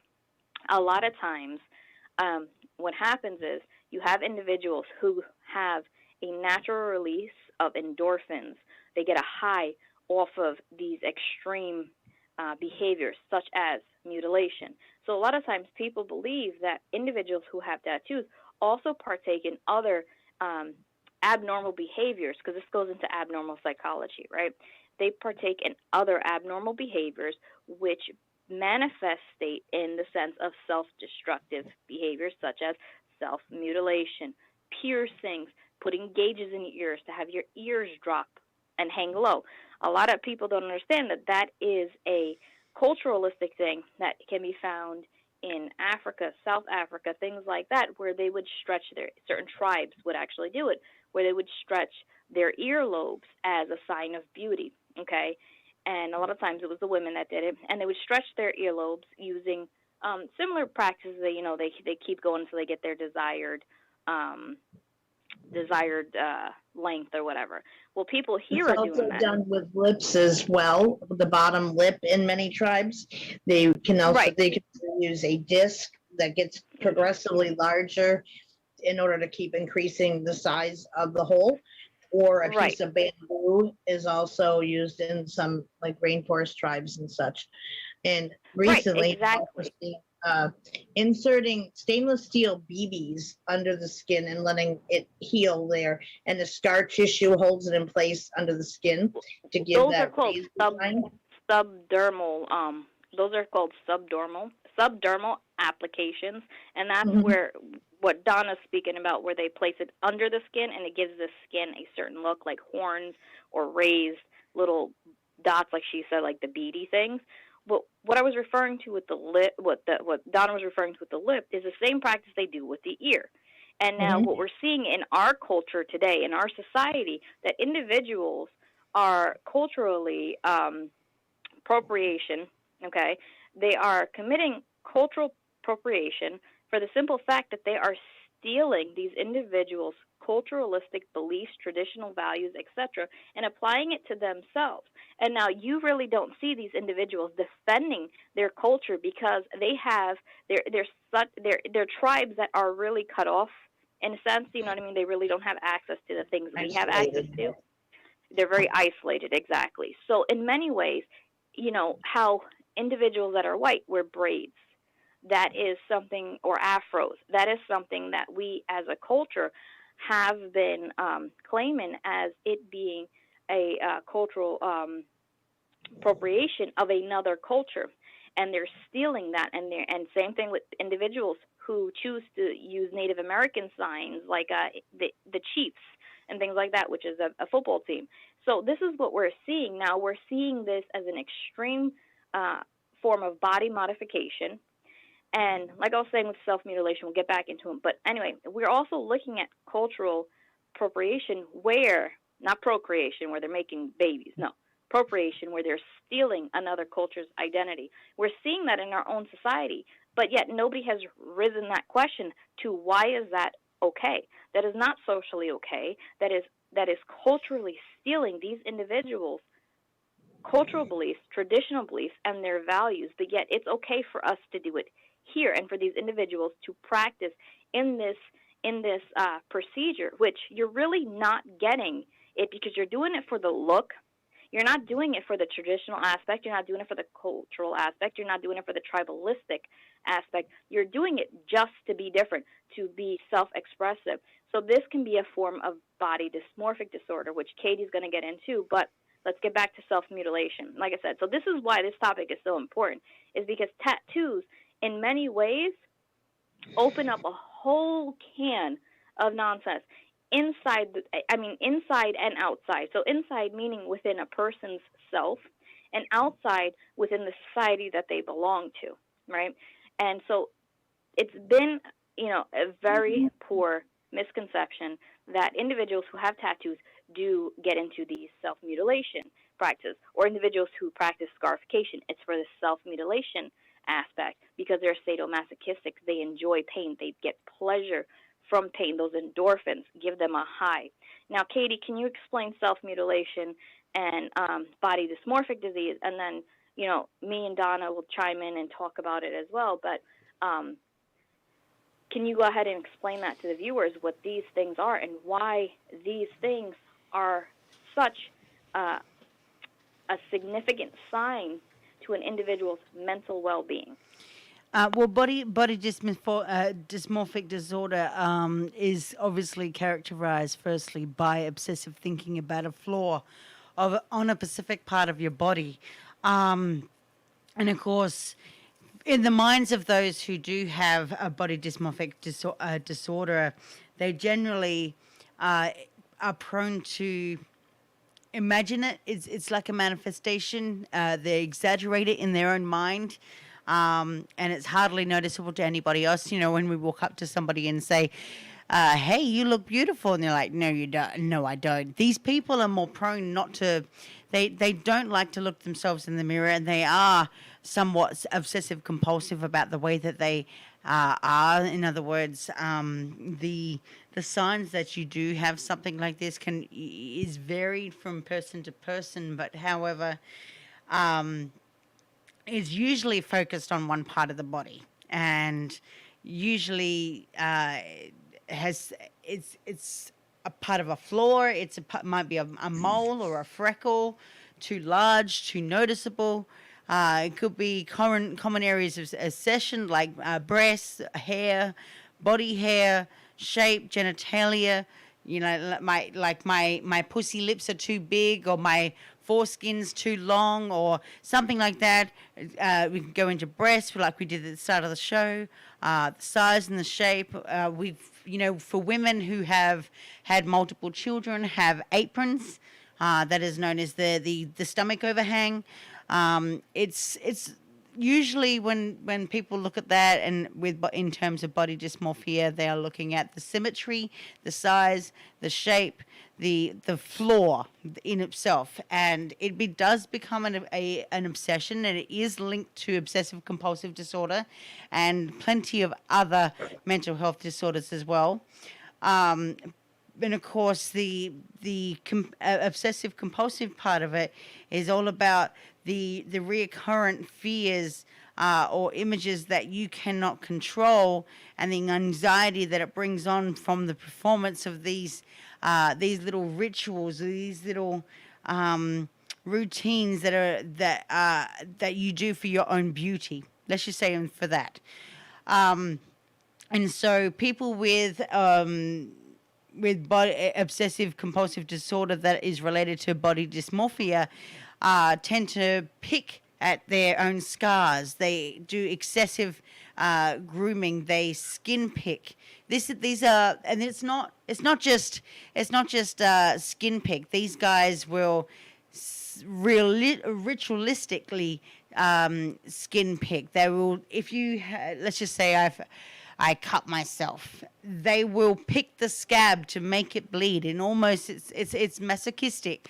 It's very sadistic, and they like themselves to bleed. It's like the same reason why we have the compulsion, if we're going to go down the route of suicide, the compulsion to cut ourselves.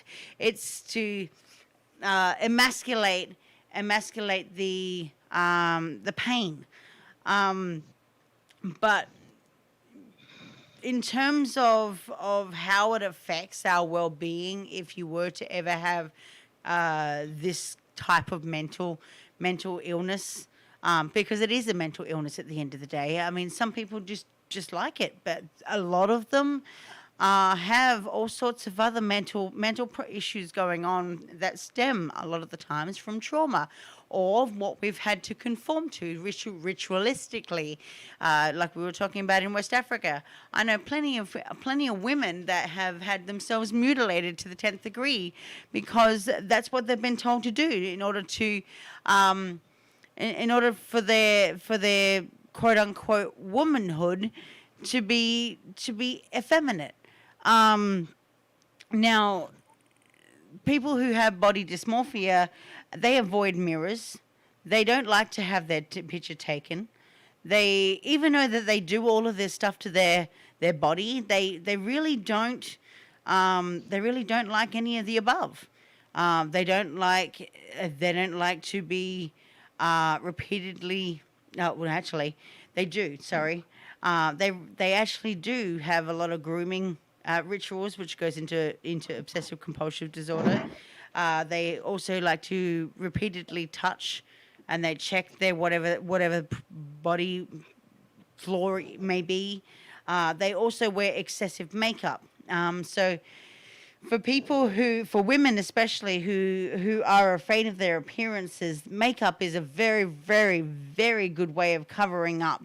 So I'm not saying that these people who wear a lot of makeup have some sort of mental illness or anything like that, but there are a lot of people out there that do wear a lot of makeup to cover up their flaws, and it may only be in a mild form. And so I have known women though that they won't even allow their family members to see them without makeup. They get up extra early every single morning in order to put it on before everybody gets up, and they won't take it off until everyone's in bed at night. I used to work with a woman like that, and I always would try to kind of promote her to talk about it and say, what exactly are you afraid of them seeing, or what are you trying to hide? And she would blow it off. I say, oh, I just feel better when I have it on. But yeah, it goes much deeper than that, obviously. And you were mentioning like the picking behaviors that can also manifest from anxiety as well, and become almost a subconscious thing where one starts picking at their skin and creates sores. And then when it's trying to heal, it can be a common side effect of healing where your skin can itch as the new skin and tissue starts to grow back, and they can't handle that, they say, and will get picking it open again repeatedly until it creates a big scar on them. I've seen that also manifest amongst different clients I've worked with. So it is a thing, and it manifests. And some people do it because of the fact that they need to escape from whatever, because our body is a shell, right? We have all our emotions. We have everything in that shell, housed in that shell. Some people are not like us, where we can just openly talk about everything and anything and just put whatever we have on our mind out there. Some people really contain their emotions, their thoughts, and a lot of times they self-express these feelings through the act of cutting. In a sense, it offers them that release, that pain. It's like a form of punishment, and some people actually pull their own hair out, believe it or not. Some people, it's an extensive thing that brings on many different behaviors and acts. And with the self-mutilation, sometimes, like I said, sometimes people do it just because they don't know how to deal with what's going on within them. And a lot of times they do it to release the anger, the frustration, the sadness, whatever it is. It's a form of release. Others do it because they feel like they need the punishment aspect of it. They need to be punished because they're doing something wrong or whatever. And then you have others who do it for simply just attention-seeking behaviors. And that's where the medical field really went wrong, because when this first started becoming a thing where they started noticing it more and more in people, they started saying, well, they're just looking for attention. Don't pay them attention. Don't do that. Don't do this. And a lot of times, it was not an intention thing. It was actually something that they really needed to work through and receive the help, and they were not giving it. And those people went on to, like I said, behave and act in risky behaviors. They behaved in ways. They had tattoos. They they listen to rock music, whatever the case may be. They had a stereotypical frame of thought with these individuals when it really wasn't the case. You can never justify why somebody has a tattoo, why somebody has a scar, why somebody decides to have these giant gauges in their ears and piercings all over their selves. We don't understand why. With me, I have an eyebrow ring. I did it because I wanted to do it, because I thought it was a very beautiful piece. And I thought that would enhance my own beauty, because that's what I like. It does. It had nothing. Thank you. It does enhance you. But that's and that's the thing. That was a personal choice. It wasn't that I didn't like myself. It was just a personal choice that I wanted to make. And my husband said no, and so I got to argue with him on this one. I want to get the other side pierced, and he told me no. So it's still a debate in my house that I'm trying to Back when I was a caseworker, you mentioned pulling out of one's hair. That is actually a mental health disorder. When I was a caseworker, I had a case where the teenage daughter in the family, it's called alopecia areata when one loses hair in a certain area, but it is part of a mental health issue when one does it, and it becomes an unconscious behavior that they're doing it. But this poor girl had patches on her head that had gone bald from repeatedly pulling the hair out unconsciously, just kind of one strand at a time. But it kept getting misdiagnosed, and they were only looking at it from the medical standpoint. And I kept saying, trying to explain that, yes, it is a thing. And I finally had to pull out the DSM diagnostic psychology manual that explains and gives the definitions of the different mental health disorders, to find it, show it in there to them, to say, look, and this was to their therapist. They had a therapist already, and it just wasn't being identified, and that completely shifted the treatment of this young lady. Now I'm hoping, because I didn't maintain contact with her after I left that field, but that she was able to receive appropriate help that helped her over those issues. But that kind of energy manifests in different ways in different people for different reasons.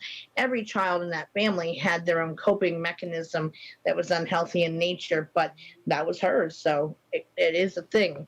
And some people, again, it's not even a conscious thing that they're doing, but I know with, you mentioned the cutting behaviors and such, those who I have interviewed who do actively do it, mainly teenagers. And from what I saw, it's more dominant amongst young girls than it is of males. But, boys can do it too. It's because the sensation of the physical pain is more, it brings them out of the emotional pain, even for a brief moment, and of having the control over that moment, and to get some relief from it, that was better to them than the emotional pain would be. And many go to great lengths to hide it. Others, go and report it after the fact, after it's done. But it's a definite signs of deeper issues within a person, that they feel the need, the lack of self-acceptance. And I know even, with my daughter, I tried raising her to have a very healthy dose of self-esteem and self-confidence, and it was very prominent until she reached school and started getting a deeper peer pressure interaction, and it tanked out after that. And I kind of lost her in that way, and never seemed to be able to impact it again in towards that, for her to change her view of herself. Because it makes sense, you're getting bombarded daily from those around you of that you're not good enough. And we know kids are cruel, and, they will target you for a variety of reasons. And even if you don't have anything up front that is an issue, they'll find something. So whether, you're too poor and your clothes are not good enough, or, you're too thin or too tall, too fat, too whatever, they find stuff to tear you apart over.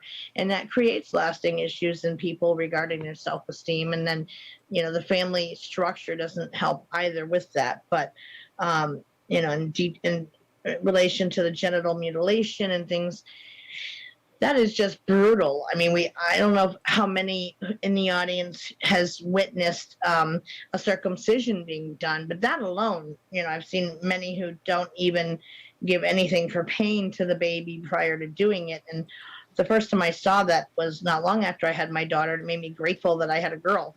But in many cultures, the cutting off of the external form of the clitoris is something that's done to make her, be the good wife and to not be hyper focused on her own sexuality, or cutting off of the labia, even in extreme cases. And I've read story after story where a used can lid, that when you open a can, they cut the top of the lid off completely, and that's what they use, and they just kind of run it through the fire before doing it and hold you down and do it without any sort of numbing agent whatsoever, and you're just kind of expected to go through that, and it's horrible. And there are actually organizations worldwide that are fighting against that practice as being barbaric, outdated, and just downright cruel to do. But it is. The thing is with that too is that a lot of the times too, when they did those practices in those cultures, a lot of the time was a lot of the reasons, should I say, behind it was the fact that women were not to gain sexual gratification through the process of child rearing. They were looking at them like if they were cattle, in a sense, in a would say kind of like a puppy mill thing. They were just there to now we're going to say that word, procreate, and that's what they were there for. And they would take away their sexual desire and enjoyment of it, so that way they would know their place. It was also a way of assuming the gender role in these cultures as well. So it really has a lot of meaning, to the sense of a standard within the society and the culture, but it also has a deeper, darker meaning where women were not able to or supposed to enjoy sex. They were only there for childbearing purposes. They were just a vessel for the child to be born to continue to grow this population. Now, women obviously are doing what they're told, so that's why they were doing it as this practice. We can look at that with feet binding. Feet binding was actually done by concubines in, and this is going back to, ancient dynasties, where they would bind their toes and their feet to the point that their feet would become, in a sense, disformed. But they did it because at that point, women's feet were an object of desire, and the smaller the feet and the smaller the shoe, the better the woman was. So we see that women take on a lot of these barbaric practices with body dysmorphic disorders, because of the fact that this is what has been dished out to them within their societal situations. And a lot of times, like I said, the concubines would do that, as well as women who were trying to find, individuals. It became a sign of beauty in ancient Asian cultures too. Exactly. I've seen it made them more desirable. Of that, where their feet would be bound to such a degree that they would be smaller than a toddler's foot, to where it couldn't support their weight to walk on. Right, it was painful, very painful for them. Right, it's very painful, but the structure of the foot would be limited and not allowed to grow in order to support your weight in walking and standing, and these women can't walk. And this practice would start young too. This was a practice that was started young. It wasn't just adulthood. They would do this from early years, within not baby wise, but they would actually do this when they became of sexual maturity, in a sense, because that was a way to get a man in many ways. Now, I know there's other practices out there. Katie, do you have anything with the other practices as well that you want to add? There was one huge practice that I have heard of but not seen, and that is complete that. This goes beyond taboo and might make people vomit. Basically, having surgery on a live corpse, to the point where they actually are cutting into the ribs and opening you up completely, just like you would in heart surgery. There are people that actually are very, very sadistic that actually will go through this in the process of, there's a huge 50-50 chance that you may die during this whole process. But people do that because they are trying to, one, dysmorph their own body. Two, it's probably far beyond sadistic than you could ever possibly think of. And in terms of masochist kind of reactions here, you could probably safely say that they're trying to feel all their pain. There is no pain relief during this whole procedure whatsoever, and they are sewn back up. But whether or not you actually stay alive while doing it is another thing as well. There is also another practice that I was remembering while Amanda was talking of sewing a female's labia closed all the way down so that only a very tiny hole remains at the area of the urethra / vagina, and the rest of it is closed off so there is no further access to it. And how, that's caused a lot of bladder issues with scarring and so forth within, of not being able to even relieve yourself properly. And that's another type of practice to, again, negate the sexuality that women have, and that's not supposed to happen in that culture. You're there to perform a duty to your husband, and that's it. And you're not supposed to gain anything of it. You're just supposed to follow it out to please them. Well, in terms of pleasing too, there is also tongue splitting as well, which is tongue splitting is also known. The whole snaky looking tongue. There's plenty of gifs about it when you're looking at weird and obscure stuff. But that basically was used to increase sensation and enhance when kissing for the giver and receiver, or for novelty, to make you look like a snake. Will have a snake tongue anyway.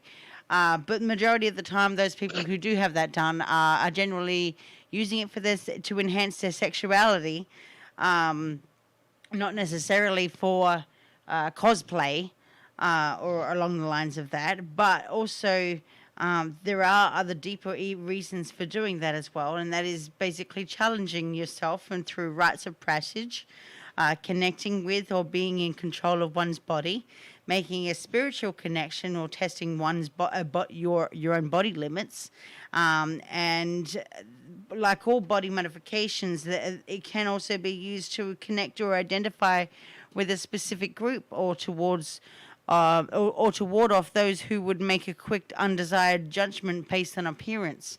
So I mean, there's a lot of people that go ahead and do this kind of stuff, and of course, tongue splitting usually it's a 1 to 2 week process, and that includes the healing, because you've got to cauterize the tongue. You've got to use a fishing line is basically tied through the existing part of the tongue. So I honestly, I don't know why people do this, and I just think it's really, really weird. And it's the same with people, those skaters that you see that put in the earrings, that you put in one earring and then you slowly stretch it out, and you slowly stretch it out, and you slowly stretch it out. It really does not make any sense. Why would you start small and then go completely huge and then ruin your ear? I am yet to understand why people do this, but I mean, each to their own. I mean, I'm happy that people go ahead and they appreciate their body like it is. But the other thing is too, and Amanda forwarded this one to me, is regarding the bagel head, and it is a fad in Japan. That is people injecting saline into their foreheads to make it look like they have bagels implanted under their skin. I can't even imagine the why behind that. And that's done. Well, a lot of the reason why it's done is because it gives you like another thing, like I said, a very spiritualistic, metaphysical type of feeling to it. It gives you that sense of connecting with self. It's very euphoric. Some people do it for that. Other people do it for the beauty aspect of it. Some people find it to be very intriguing, and it draws attention to you, and it captures the beauty and the pain of the art and things like that. And a lot of times when they fill the head with the saline, they actually apply pressure with the thumb, and this is somebody who knows how to get under the skin appropriately, and they put it in the proper pocket, and the pocket is above the so this is where it's located. So it's right above your sinus area, and it's on your forehead, where you have that space between your skull and your skin. There's no organs there. There's not really much of anything there. It's just a flap of skin. So what they do is they inject it in that space there, and it's not a cranial space because a cranial, well, you can call it a cranial space too because it's located where your head is, which would be a cranium, which is where your skull is. But it's not intracranial where it does not get into the actual skull itself.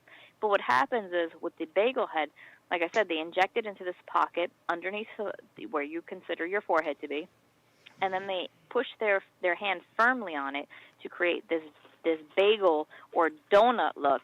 And they do it, like I said, for different reasons, a spiritual aspect. They do it for a beauty aspect, etc. But a lot of times if it's not done properly, what happens is the saline can seep into certain cavities, like your orbital cavity. That's where your eye socket is. It can also seep into your, make its way into your sinus cavity, which will be very bad, as well as your orbital cavity. But these are people that are, really highly trained in extreme body modification. Now, this can also be another form of body dysmorphia because what happens is these individuals are trying to change who they are, and they're trying to aesthetically add in this saline, and eventually what happens is they can either drain the saline out or the saline will actually absorb within the skin and the body and whatever they don't get out. So that's okay. And, this is a practice that is found in Japan. It's a taboo practice, actually. And with the splitting of the tongue, a lot of times people do it to assimilate a lizard or a snake-like look. And the reason they do that is sometimes they want to assume an animal. They want to be intimidating. They want to be sexy. So there's a lot of reasons why people tongue split. Now, a lot of times when they tongue split and it's done properly, there is really no extensive damage. You can still function because your tongue is a muscle, right? So when you split a muscle in half and you do not contract or disrupt the blood supply within the tongue, you will not lose your tongue in whatever way, and you can still actively use that tongue as a separate muscle. And some people can crisscross their tongue and do little tricks with their tongue, flick their tongue, whatever the case may be, because of it being a muscle. Now, if you try to do that somewhere else, where you try to split your finger in half, let's say, that's not going to work out really.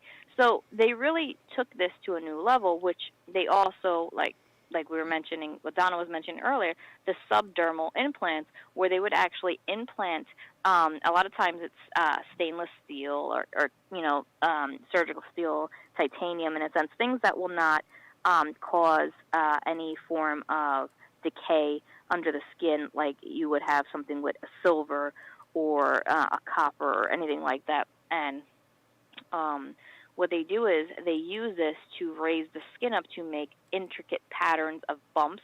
We saw that with the lizard man, where this individual, I believe he's in Las Vegas or California, was an extreme body modification artist, and he tattooed his whole body to look like a lizard.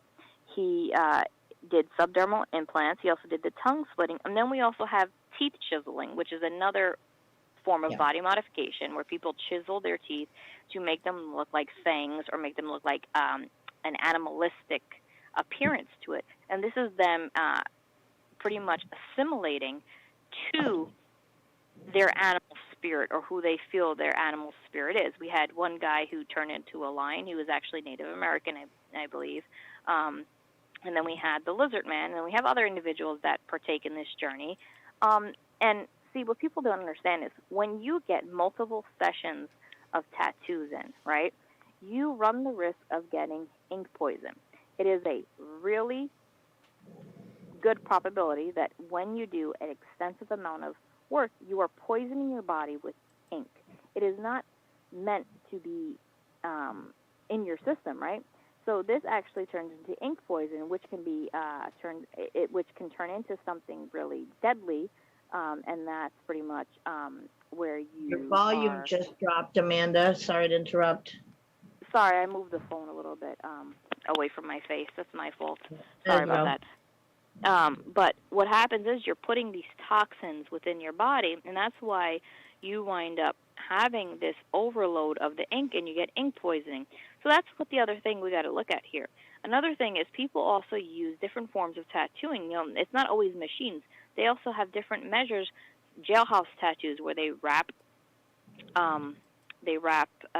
sewing thread at the end of a regular sewing needle that you use to sew your clothes, and they use the wrapping of the yarn, or not the yarn, excuse me, the sewing thread, to hold the ink as you stab yourself repeatedly to get this pattern or design or whatever you want in your skin. And this is more of a painful situation, honestly, than just going and getting it done by the needle, because the needle is so much faster, which I'm talking about the regular hand machine that they use for tattooing. So we see these different measures that people will take in order to change their appearance or their body. I'm one of those people. Like I've mentioned before, I have 17 tattoos. Clearly, I was not born with tattoos, but they are addictive. I want more. I'm not even going to lie. I find I'm not going to cover my whole body with it, but I really enjoy it because it's a form of self-expression and art to me. It's not, it's not something that I do for attention. Like I said, I don't care if you see my tattoos or not. That's not my problem. They have significant meaning to me. I don't get them just to get them. I have a story to them, and they're telling my story.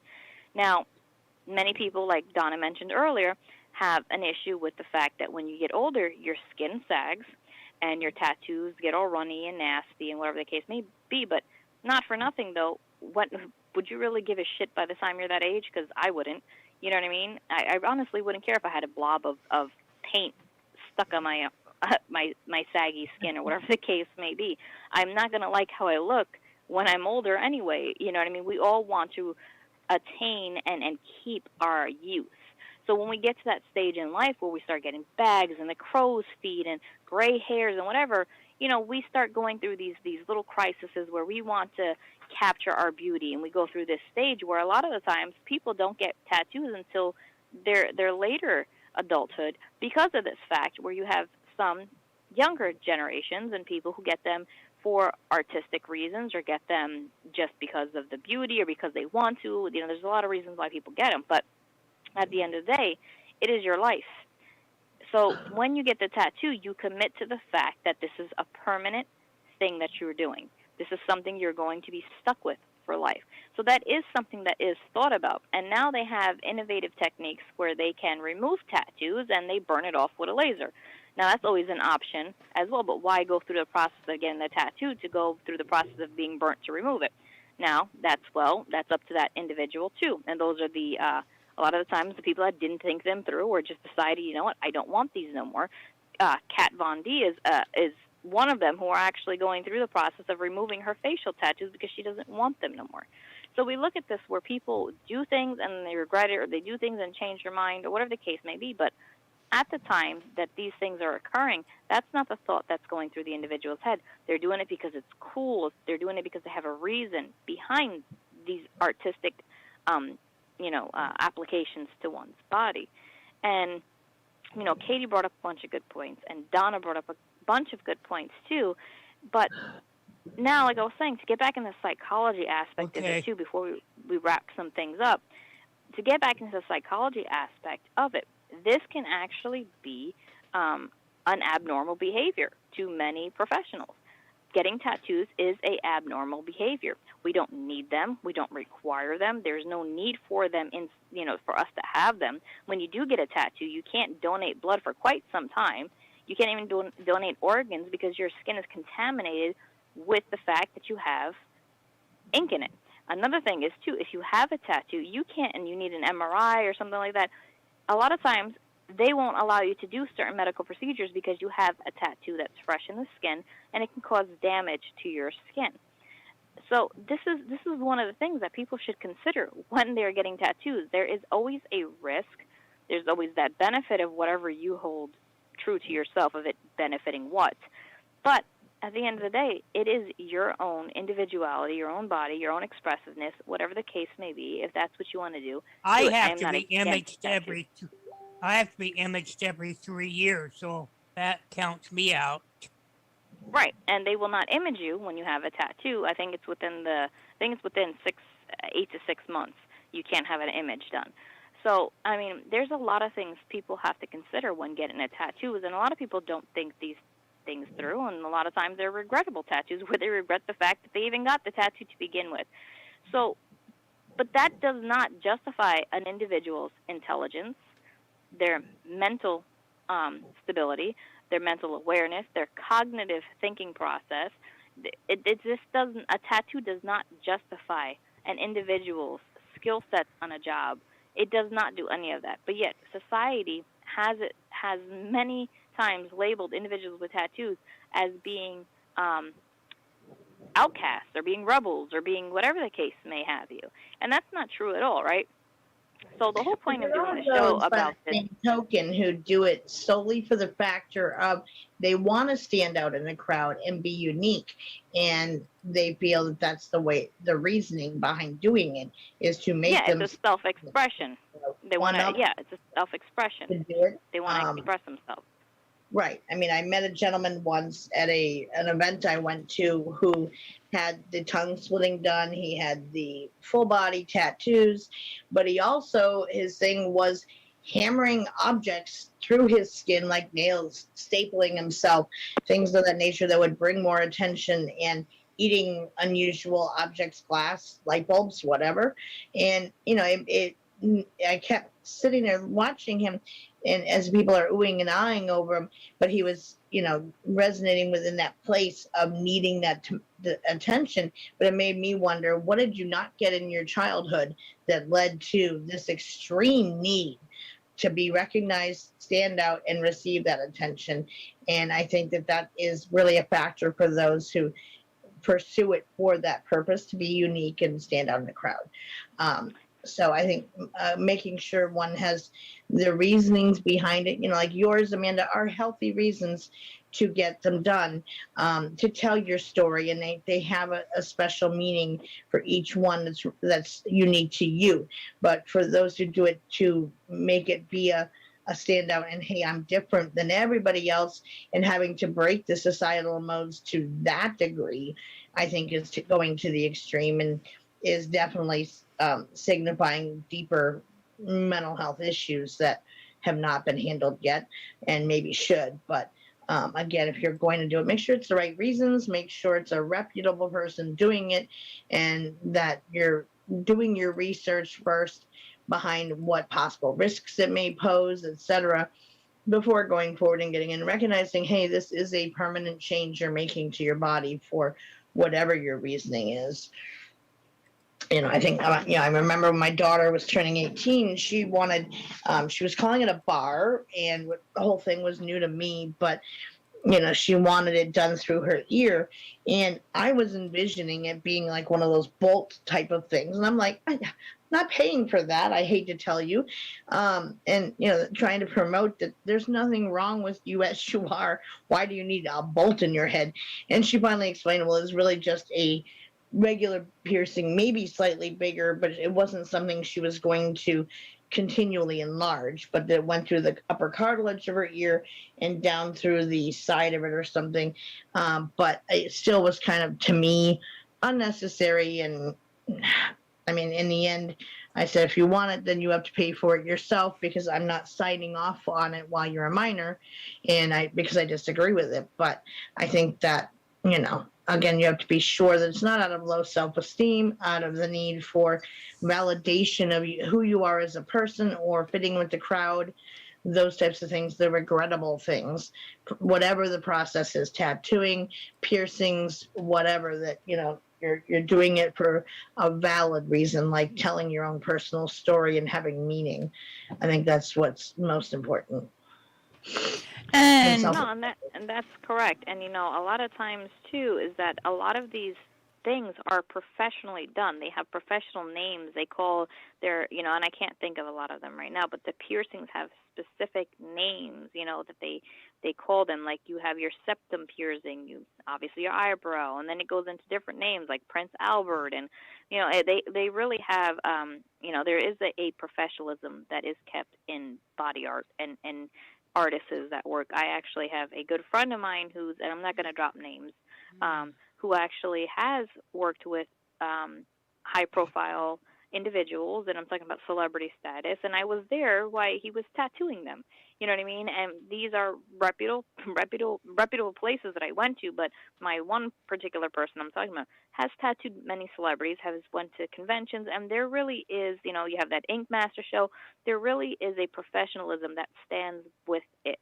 But you never know how professional, like any other place of business, how professional a establishment is until you do your research. But like I said, with tattoos and all that stuff, you know what? There is nothing wrong with them. It does not make anybody evil, bad, manipulative, mentally ill.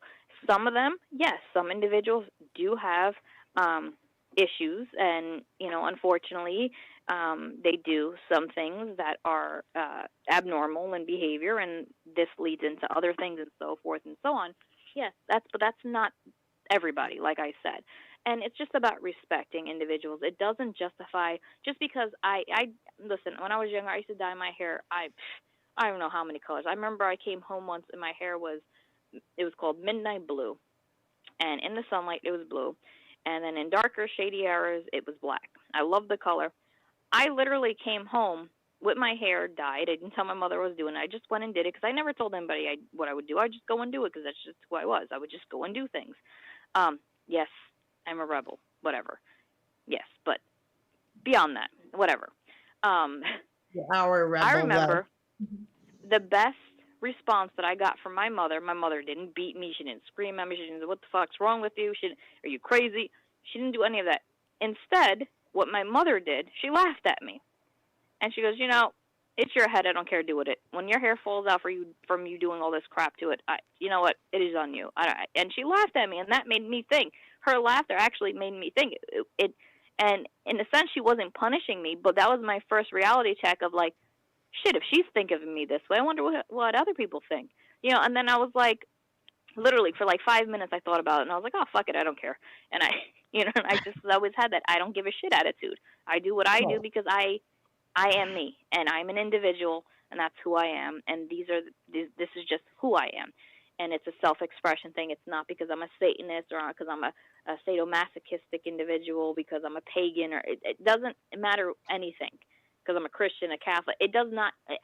We need to stop labeling everything that we can think of with something to try to justify what somebody's doing. If you want to the best justification, honestly, is to ask somebody, hey, oh, cool tattoo. Does that have any meaning, or what is the meaning behind it? Oh, that's nice. Or, hey, I see your hair's dyed orange. Is there a reason why you dyed it orange? You just like the color? Or is it, what do you think?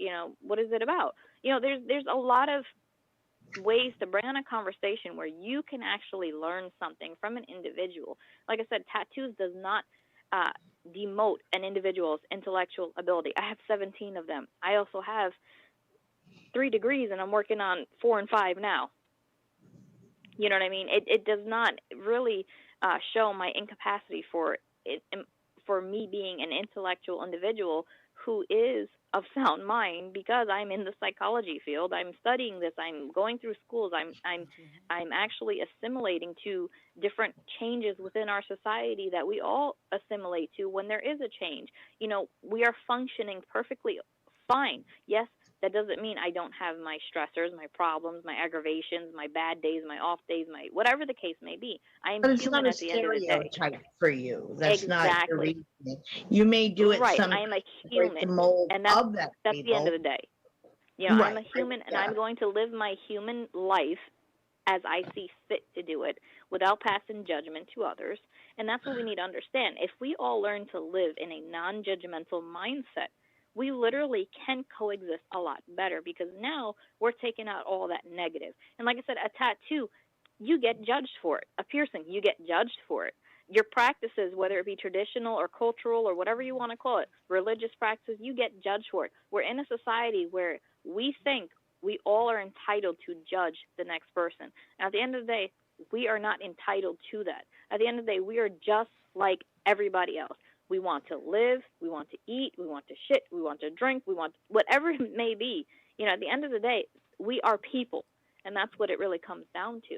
You know what I mean? And I think this show is really good, because it really talks about things that are taboo. Katie brought up a bunch of interesting stuff. Donna brought up a bunch of interesting stuff. I called in and jumped in because this happens to be one of my areas, because I do, like I said, have tattoos. I've actually done tattoos. We're not going to get into that. They're not that great, but I've done them. You know what I mean? I've done them, but I've done them on myself. I haven't done them on anybody. I've did hair coloring. I've dyed other people's hair. Like, I've had, my hand in this. It's something I'm fascinated by. Mental health, I'm fascinated by. Human behavior is my main focus and study. So I study all aspects of human behavior from a sociology standpoint, from an anthropological standpoint, from a religious standpoint, from just, like I said, a societal, which is my sociology. So I look at different aspects of what makes a person because I'm very intrigued on behavior and how people act. And at the end of the day, people are just animals. We are a different species with a different ability in our own self. But at the end of the day, that's exactly what we are. We're Homo sapiens. We come from a very animalistic ancestry, and that's what we are at the end of the day. So why do we have to judge one another? You know what I mean? And this is why behavior is so fascinating to me and interesting, and why I work so hard in understanding it, so I can help people to better understand it. Because the whole point, and I've said this before on Goddesses and Devils, the whole point of doing Goddesses and Devils and all the other shows we have here on Soma is because we're trying to open individuals' minds to concepts. We're not telling you to follow them. We're not telling you to go get a tattoo tomorrow. I mean, if you do, let me know. Send me, a DM and show me what you got. But that's not what we're promoting. We're not promoting anything like that. We're promoting communication, something that we're all capable of doing. We're promoting being non-biased, non-judgmental, being equal to one another. And that's what we're promoting here. So I think tonight was a really good show, and I think you ladies did great. I think another thing to consider is just how many issues that people can end up having solely because of trying to fit the mold that society dictates rather than letting individuals be themselves. And like Marianne just said in my group, I don't care if you all have totally tattooed bodied, are a witch, are possessed. You know what? You are you, and I love you all. Exactly. And so and many that's pretty much what my point is. And mechanisms because they feel like they can't ever get accepted for just being them, to be loved unconditionally, and to be accepted for who they are as a unique individual without being told that they're wrong or there's something wrong with them because they don't match society. Or they don't understand it. You know what I mean? Or they don't understand their behaviors. You know what I mean? And they don't understand why they decided to walk on the left side of the street versus the right side of the street. Not driving wise. I'm talking about walking. Well, why are you walking in that direction? Well, because I want to. You know what I mean? Why don't you try it? It's not, make your own path. Society teaches be a part of the herd and be like cows walking and follow the line and don't step out of line and do what everyone else is doing.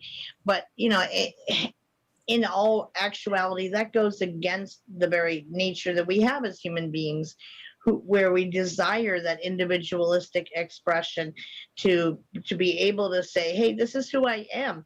And whether you have the voice, your own voice or not, and you found that and speak your truth or not, or you feel you can't, for those who feel like they can't understand, you certainly can. And the more evolved you get as a person, the less you tend to come to care what others think about you.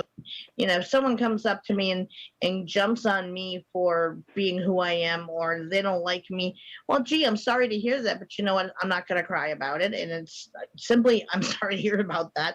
Have a wonderful day. I wish you love and light and many blessings on your journey. But I don't let it define who I am anymore. I spent too many years trying to meet that mold myself, and had a lot of baggage. That's the thing. We try to figure out, well, why don't they like me? Well, what did I do to them? Okay, well, it's not a you thing. It's more of a they thing. Yeah. What's wrong with me that I'm not accepted? Or, whether it's your size, whether it's your, you have a physical disability or a mental disability or whatever, your family structure doesn't align with your own personal beliefs. You know what? Do you at the end of the day, be who you are and your life. Stop worrying so much. Nobody should live your life for you. Right, and nobody should live your life for you, and you should not live your life in somebody else's perspective. Right. Everyone is here to walk their own path and have their own reasons and things that they need to accomplish within themselves for their life individually. And if someone is worried that much about you and what you're doing, you know what? They're bored with their own life for whatever reason. And that's why they're trying to start drama with you. But do not let others define who you are at the end of the day, because you are you. And each of us is unique from each other, and those things should be respected and celebrated in that the diversity Right. that offers. And that's why Makes it tattoos interesting. and piercings don't define an individual's capability Right. at And all. it may be a way of showcasing who you are to both to yourself and or the outside world, but don't do it because you are fighting against the machine so hard that you feel like you have to do it in order to stand out from the Right. crowd. It's not about being a rebel and breaking laws and Right. and just it's not about that. It's about being Right. who you are, being true to yourself, accepting Absolutely. yourself and loving yourself, as well as once you're able to love yourself, you're able to return that love outwardly. Once you find internal love and respect for yourself, you're able to give that back out, you know, because you are content with who you are. And that's what a lot of it is we're so worried about everybody else and what they think and what they're going to do and blah, blah, blah, blah, blah, that we really don't develop that relationship with ourselves. And it starts with self-love. Now, I don't know what song you guys played in the beginning of the show, but, you know, there are a couple of songs, and I always pick the songs for the shows. You know, the songs that I picked for tonight are all expressions of that. You know, the song Try. I don't know if that's what you played in the beginning or not. I missed that part. I apologize. No, this is what we missed. That's the only song we haven't played. Oh, okay. Well, we're going to play a song to close out the show. The ladies are going to throw in their last tidbit. I'm going to shut up after this point. But the last song, Try, that's exactly what it is. And please pay close attention to the song because the song has significant meaning, and it's about what we're all saying here tonight. So I love you all. I'm going to head out. I'm going to let the girls wrap up the show because it is getting late. It is Monday tomorrow. We all got things to do. We have our busy lives. I get it. So we're not going to continue to drag this on, but I love you guys, and thank you for tuning in to Goddesses and Devils. Like I said, the only reason why I jumped in tonight, because I was not, the only reason why I jumped in tonight, because this is my area, and a lot of this stuff that we talk about is my area, but tattoos is one of my things. So, Well, it was I your wanna wish you all a idea great for the evening. show this week, so you should have a say in it. That's nothing. I share my ideas with you openly. Well, sure, It's but nothing. you know that we all type in our different ideas for shows each week, and this happened to be yours, and it was a great idea, and I think it was an important one to cover. So, yeah, I think that you're welcome to have your input because of that, and it is still your show. Yeah, but still, I still very much enjoy you being on it and all of our viewers being on it and Christopher being on it. I love when Christopher engages. He has a lot of great things to say. I love when Katie engages. This is what it's about, and this is what makes this show, to me, very important. Because, like I said, I do not gain any monetary reward from this show. I don't get any money from it. I do it because I care. I do it because I want to be able to, in many ways, change individuals out there perspectives on communication and learning to just, get rid of this inequality and start dealing with equality, because we are all equal at the end of the day. We all have our hardships, we all have our losses, we all have our gains, we all have our triumphs. And, that's what it's about. It's about being human, right? Humanity. And that's what it means to be human, supposedly. It's what pretty much separates us from all the animals out there, is that we're human, we're loving, we're caring, we're emotional beings. We have this way of expressing ourselves, our intellectual capabilities and whatever or not have you. Okay, but if we're so intellectual, why can't we get this right? Well, this is why we do the show. So that way we can bring up these topics, so we can make Plant a seed. that right, so we can make that difference and bridge that gap of the lack of community in the world, the lack of communication, the lack of quality in the world, and equality in the world. When I say quality, I'm talking about quality of ourselves, our lives. This is what I'm talking about when I talk about quality. We need to hold ourselves higher within ourselves and in our hearts, and stop doubting ourselves. Stop, and I always do that. I always double, second guess myself. That's why I always stress with tests, I guess. But we all have these things, but we can learn to work through these things. We can learn to work together, and we can learn to come together. And that's the whole point of doing these shows. It's not about gaining money or views or anything like that. It's about working together for a positive cause, and it's called coming together with love and light and harmony and and that's what it is. So I love you all. Thank you to all the viewers for tuning in every weekend to Goddesses and Devils. Katie will definitely tell us where you can find us at. But yes, I will eventually be coming back to Goddesses and Devils, but I still would love to have Donna as, on our shows, as well as Christopher. My show is very open. I don't say, okay, Amanda's back now, everybody get the hell off my show. It's not like that. I really welcome everybody. So thank you guys. I welcome you guys and your comments and your calls, and I just don't welcome the negatives. That's the only thing I don't. Solidarity for the princess, right? Yes, exactly. So I love you guys, love and light. And girls, you gotta go ahead and take us home, wrap it up. Love and light, guys. Love you too. Thank you. Donna, did you want to plug? Sure. I have a Facebook group called The Willows Bend, and I do a show in there every week. That's an educational topic-driven show that the audience chooses. I go research it and then present it the following week. We all vote on it, etc. I'm also going to be starting a book group within there on the Seth Speaks material on Wednesday nights, and both shows are at 8 p.m. Eastern Time. I also have a Facebook page called Beyond the Veil, and I do readings on there on Friday nights, 8 p.m. Eastern Time. And I also obviously am part of the Summer Fusion Network, and all my shows except for my reading stuff airs on Summer Fusion. And otherwise, anyone can reach me via Facebook Messenger is probably the best, quickest way to get me and get my attention. But absolutely leave a comment within the group. Anyone's welcome to join. Just no negative crap within there. It's not tolerated, and I definitely promote the respect. And society wasn't created overnight. We're not going to deconstruct it and rebuild it overnight, but yes, it starts with planting a seed. And just wanted to throw that out there. And a huge thank you to both Amanda and to Katie for having me guest co-host on the show. And I'm willing to do it as long as my dear sister needs me to. And that's pretty much it for me. Okay, and for anybody out there who is wanting to look up more of this stuff as well, I do suggest to go look up body modifications.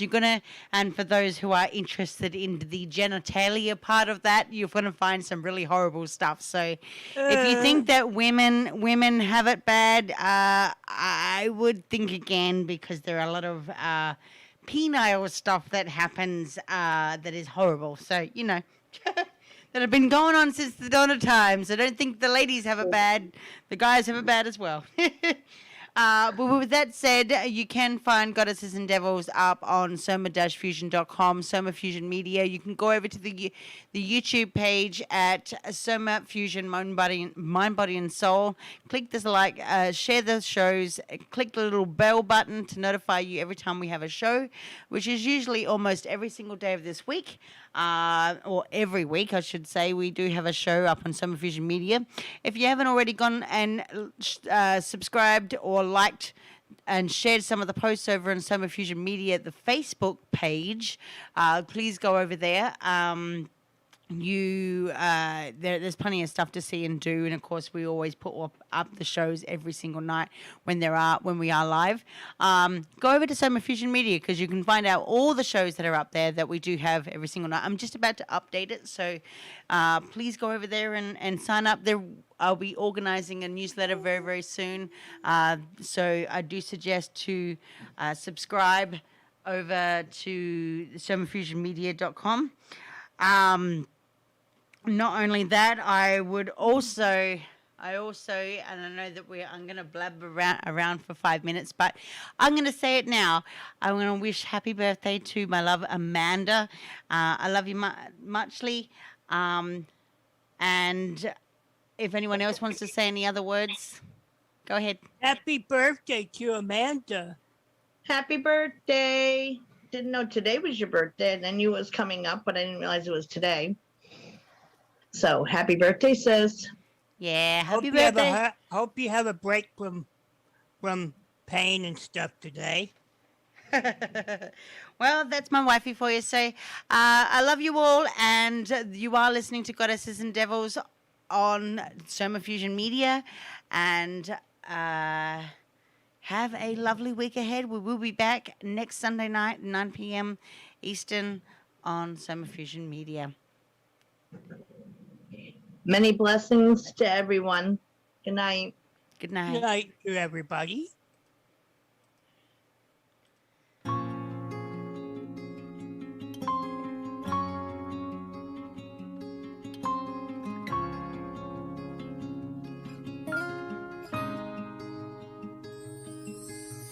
Put your makeup on, get your nails done, curl your hair, run the extra mile, keep it slim so they like you. Do they like you? Get your sexy on, don't be shy, girl, take it off. This is what you want to belong, so they like you. Do you like you?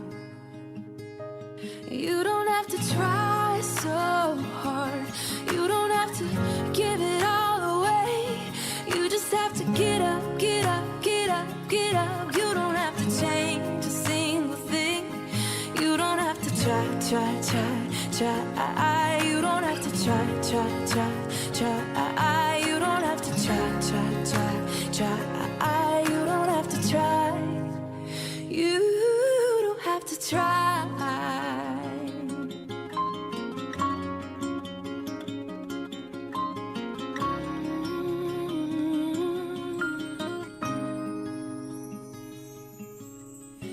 Your shopping on at the mall, max your credit cards. You don't have to choose, buy it all, so they like you.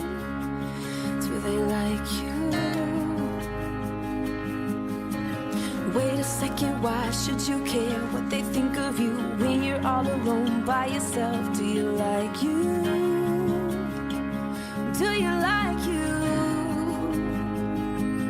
You don't have to try so hard. You don't have to give it all away. You just have to get up, get up, get up, get up. You don't have to change a single thing. You don't have to try so hard. You don't have to bend until you break. You just have to get up, get up, get up, get up. You don't have to change a single thing. You don't have to try, try, try, try. You don't have to try, try, try, try. You don't have to try, try, try, try. You don't have to try. No, you don't have to try, try, try, try. You don't have to try, try, try, try. You don't have to try, try, try, try. You don't have to try. You don't have to try.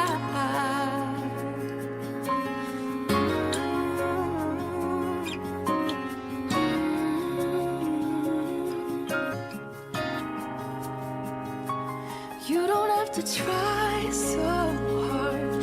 You don't have to give it all away. You just have to get up, get up, get up, get up. You don't have to change a single thing. You don't have to try, try, try, try. You don't have to try, try, try, try. You don't have to try. You don't have to try. Take your makeup off, let your hair down, take a breath, look into the mirror at yourself. Don't you like you? 'Cause I like you.